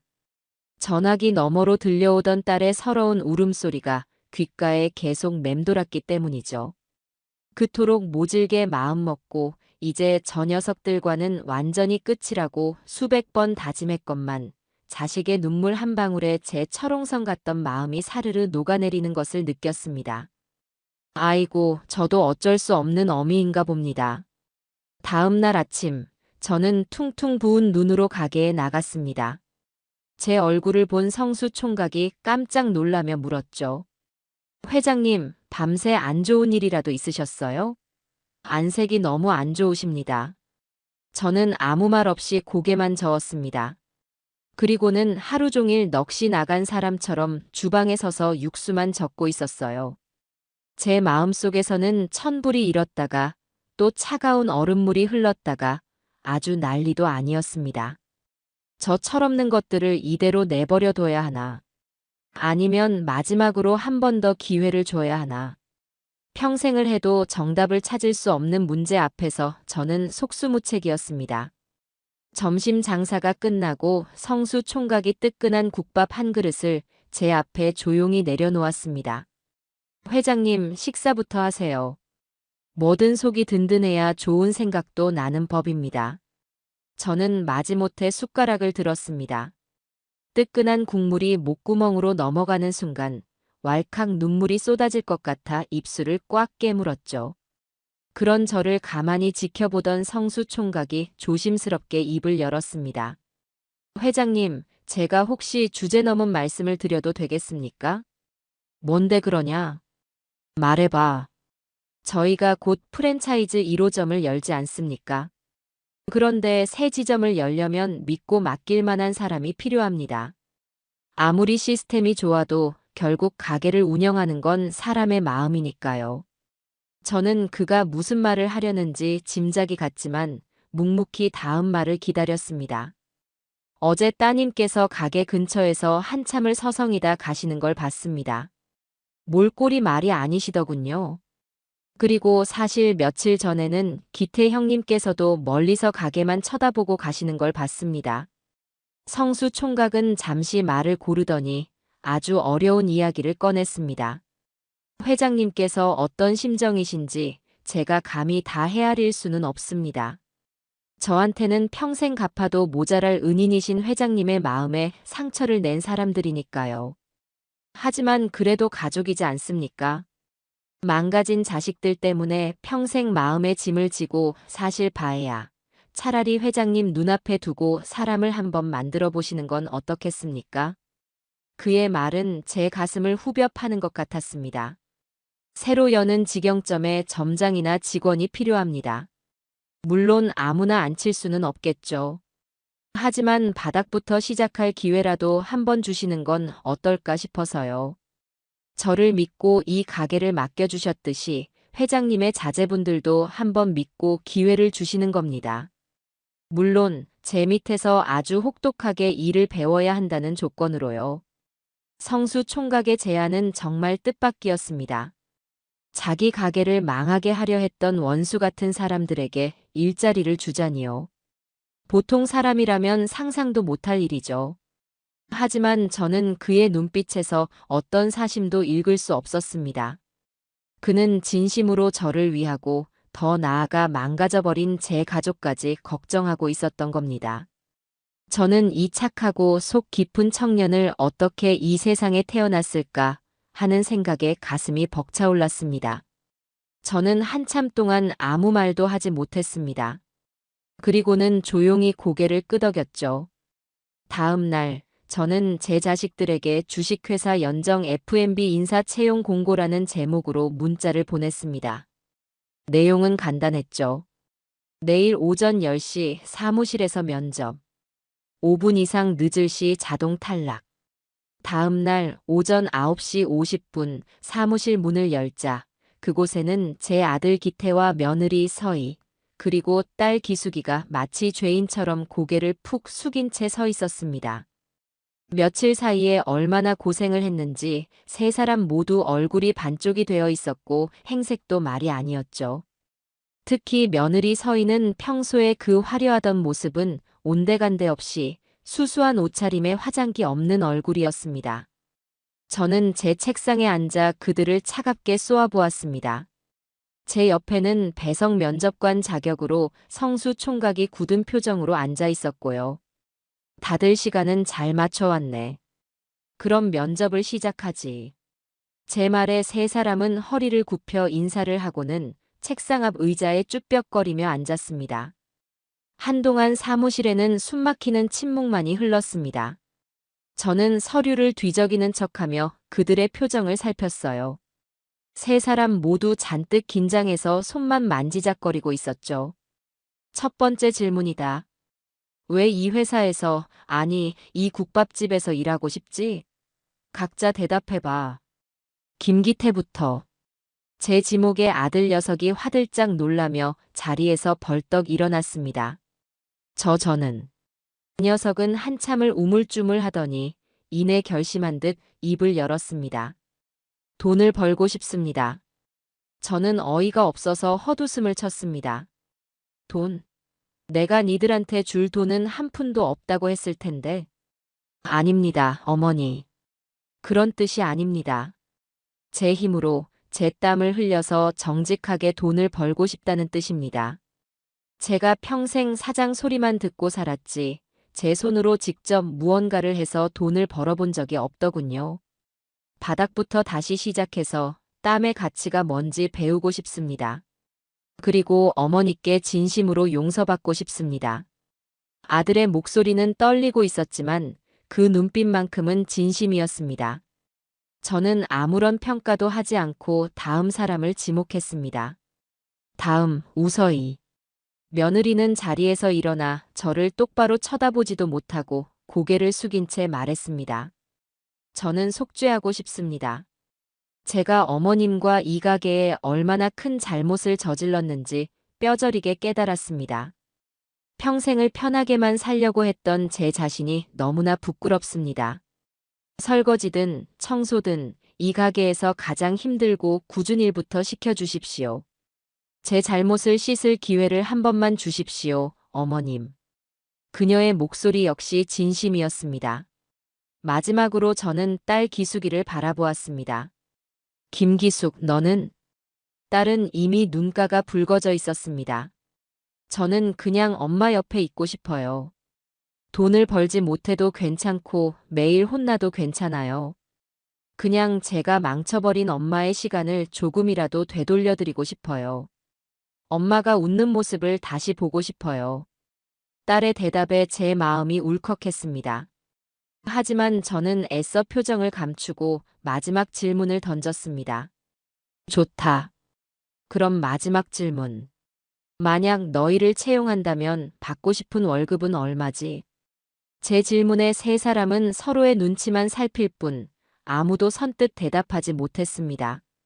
그때 아들 녀석이 조심스럽게 입을 열었습니다. 저희는 월급을 받을 자격이 없습니다. 뭐라고? 저희는 돈을 받으러 온 게 아닙니다. 기회를 얻으러 온 겁니다. 저희에게 주실 월급이 있다면 차라리 저희 때문에 피해를 본 가게에 재투자해 주십시오. 저희는 그저 이 가게에서 일하며 먹고 잘 곳만 주신다면 그것만으로도 감사할 따름입니다. 아들의 대답에 며느리와 딸도 고개를 힘차게 끄덕였습니다. 저는 그제야 딱딱하게 굳어있던 얼굴을 풀고 희미한 미소를 지었습니다. 제 마지막 시험에 이 어리석은 자식들이 드디어 정답을 맞힌 겁니다. 좋다. 오늘부터 너희 세 사람을 주식회사 연정 F&B의 정식 수습사원으로 채용하겠다. 제 선언에 세 사람의 얼굴에 믿을 수 없다는 표정과 함께 안도의 한숨이 번졌습니다. 단 조건이 있다. 첫째, 수습 기간 3개월 동안은 최저 시급의 절반만 지급한다. 둘째, 회사에서는 나를 어머니가 아니라 회장님으로, 박성수 대표를 대표님으로 불러야 한다. 셋째, 모든 업무 지시는 박성수 대표를 통해서만 이루어지며 그의 지시에 불응할 시에는 즉시 해고 조치한다. 마지막으로 가게의 그 어떤 정보나 이익에도 사적인 감정으로 관여해서는 안 된다. 이 조건들을 모두 받아들일 수 있겠나? 네, 받아들이겠습니다. 세 사람은 마치 군인처럼 우렁차게 대답했습니다. 저는 자리에서 일어나 그들에게 작은 유니폼과 앞치마를 건네주었습니다. 그럼 내일부터 당장 출근하도록. 지각하지 말고. 유니폼을 받아든 세 사람은 감격에 겨워 한참 동안 고개를 숙이고 있었습니다. 저는 그 모습을 말없이 지켜보다가 조용히 사무실을 나왔습니다. 복잡했던 마음이 조금은 가벼워진 기분이었어요. 물론 저 녀석들이 하루아침에 달라지리라고는 기대하지 않습니다. 하지만 적어도 변화의 첫걸음을 뗄 기회는 준 셈입니다. 부디 이 마지막 기회를 저 녀석들이 제 발로 뻥 차버리는 어리석은 짓은 하지 않기를 바랄 뿐이었죠. 그렇게 저희 가족의 서툴고 어색한 두 번째 이야기가 시작되고 있었습니다. 다음 날 아침 동이 트기도 전인 이른 새벽이었습니다. 제가 가게 문을 열려고 하는데 문 앞에 쭈그려 앉아 꾸벅꾸벅 졸고 있는 세 사람이 보였습니다. 바로 제 아들 내외와 딸이었죠. 지각하지 말라는 제 말을 허투루 듣지 않고 아예 가게 앞에서 밤을 새울 기세로 기다리고 있었던 모양입니다. 그 모습에 헛웃음이 나오면서도 한편으로는 마음 한구석이 짠해졌습니다. 여기서 뭐 하는 거냐? 감기 걸릴 일 있나? 제 목소리에 세 사람은 화들짝 놀라며 벌떡 일어났습니다. 회장님, 오셨습니까? 들어가자. 오늘부터 할 일이 태산이다. 그렇게 그들의 첫 출근 날이 밝았습니다.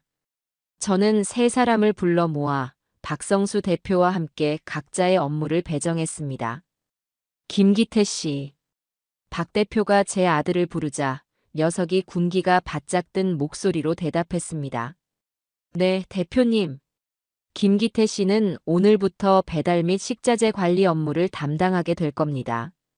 우리 가게는 이제 배달 주문도 받기 시작했습니다. 저기 있는 배달용 스쿠터 보이죠? 오늘 하루 동안 관내 질의를 완벽하게 숙지하고 오후부터는 직접 배달을 나가도록 하세요. 평생 남에게 운전을 시키면 시켰지 직접 오토바이를 몰아본 적도 없는 아들 녀석의 얼굴이 순간 하얗게 질렸습니다. 하지만 그는 곧바로 표정을 바로잡고 씩씩하게 대답했죠. 네, 알겠습니다, 대표님. 그리고 우서희 씨와 김기숙 씨. 이번에는 며느리와 딸이 긴장한 표정으로 대답했습니다. 네, 대표님. 두 분은 주방 업무를 맡게 될 겁니다. 우서희 씨는 설거지와 주방 청소를, 김기숙 씨는 식자재 준비 및 홀 서빙 보조를 담당해 주세요. 주방 일은 위생이 생명입니다. 작은 실수 하나 용납하지 않을 테니 각오 단단히 하시는 게 좋을 겁니다. 네, 명심하겠습니다. 그렇게 세 사람은 각자 자신의 일터로 흩어졌습니다. 저는 주방 한쪽에 의자를 놓고 앉아 팔짱을 낀 채 그들의 일거수일투족을 매의 눈으로 지켜보았죠. 그야말로 가관도 그런 가관이 없었습니다. 아들 녀석은 헬멧도 제대로 쓰지 못해 쩔쩔매다가 스쿠터 시동을 거는 데만 30분을 허비했습니다. 겨우 출발하나 싶더니 시장 골목 코너를 돌다가 꽈당 넘어지는 바람에 온 동네 사람들의 구경거리가 되었죠. 평생 김 사장님 소리만 듣던 자존심이 와르르 무너지는 순간이었을 겁니다. 주방은 더했습니다. 평생 고무장갑 한 번 껴본 적 없는 며느리는 산더미처럼 쌓인 그릇 앞에서 거의 울상이었습니다. 뜨거운 물에 손을 대고 미끄러운 그릇을 놓쳐 깨뜨리기 일쑤였죠. 제가 아끼는 사기 그릇이 박살 났을 때는 정말 뒷목을 잡을 뻔했습니다. 하지만 저는 아무 말도 하지 않았어요. 박 대표가 깨진 그릇값을 월급에서 제하겠다고 차갑게 말했을 뿐이죠. 딸 기숙이의 사정도 별반 다르지 않았습니다. 파 한 단을 다듬는데 1시간이 걸리고 깍두기용 물을 썰다가 제 손가락을 썰 뻔하기도 했습니다. 홀에 나가서는 손님 주문을 잊어버리거나 국밥을 쏟을 뻔하는 아슬아슬한 장면을 연출하기도 했고요. 오전 내내 그들의 서툰 몸짓을 지켜보며 저는 한숨을 10번도 더 쉬었습니다. 아이고, 저것들을 데리고 내가 무슨 부귀영화를 누리겠다고. 하지만 신기하게도 세 사람 중 그 누구도 힘들다거나 못하겠다는 불평을 하지 않았습니다. 실수를 하면 서로를 탓하는 대신 죄송합니다를 연발했고 넘어져도 다시 일어나고 그릇을 깨면 묵묵히 쓸어 담았습니다.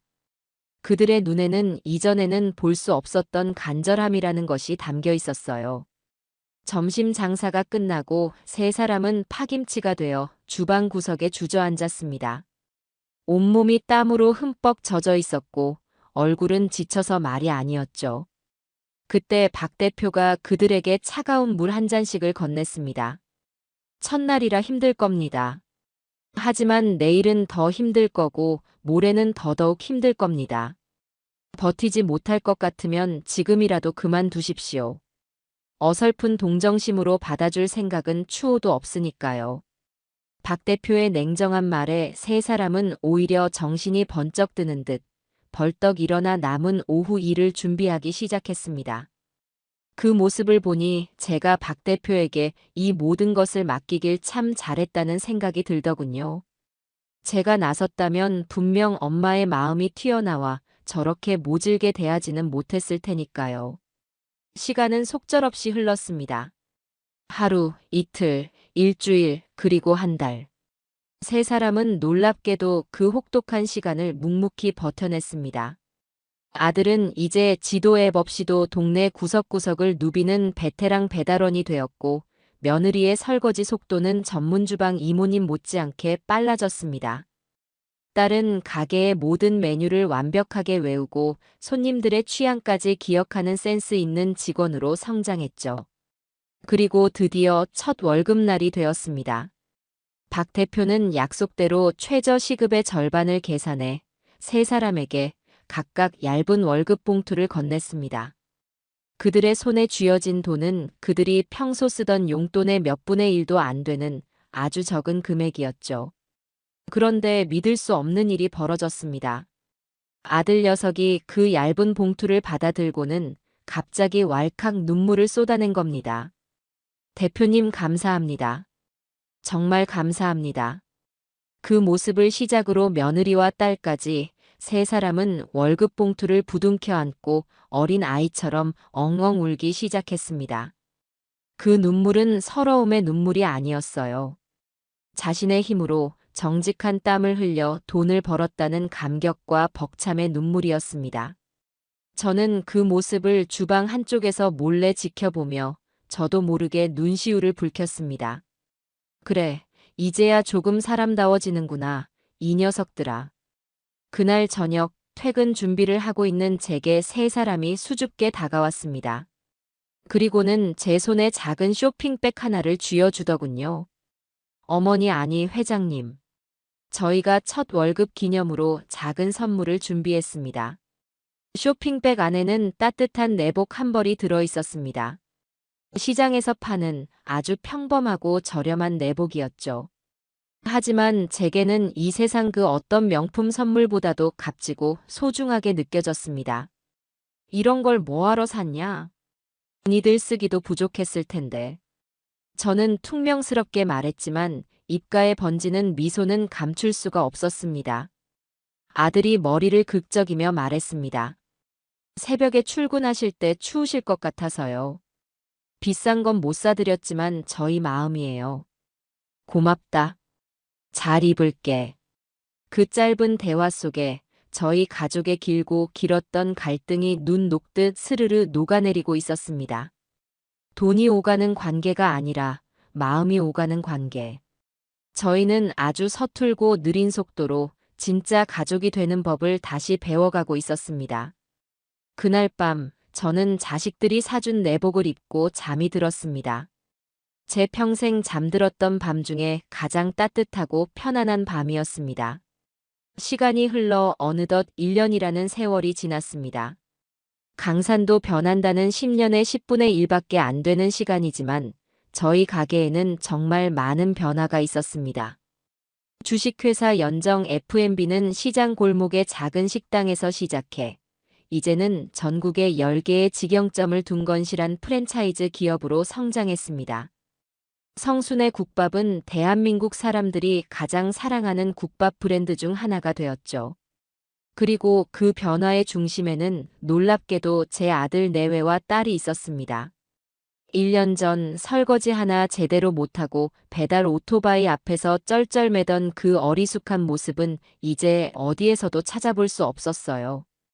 아들 기태는 1년 동안 단 하루도 지각이나 결근을 하지 않는 가장 성실한 직원이 되었습니다.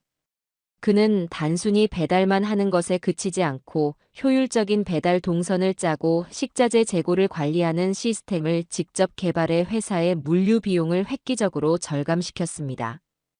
평생 사장으로 살아온 경험이 이런 곳에서 빛을 발할 줄은 저도 미처 몰랐죠. 며느리 서희는 주방의 군기 반장이 되었습니다.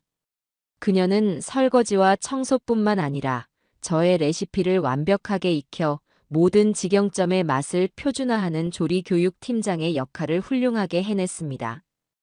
그녀의 꼼꼼하고 완벽주의적인 성격이 가게의 위생과 맛을 지키는데 큰 공을 세운 겁니다. 딸 기숙이는 회사의 얼굴이 되었습니다. 그녀는 서빙 경험을 바탕으로 고객 서비스 CS 매뉴얼을 만들고 신입 직원들을 교육하는 서비스 총괄 매니저가 되었습니다. 그녀의 따뜻하고 친절한 미소는 성순의 국밥의 트레이드마크가 되었죠. 저는 더 이상 그들의 일에 사사건건 간섭하지 않았습니다. 대신 회장으로서 그리고 인생의 선배로서 멀찍이서 그들을 지켜보고 조언을 해줄 뿐이었죠.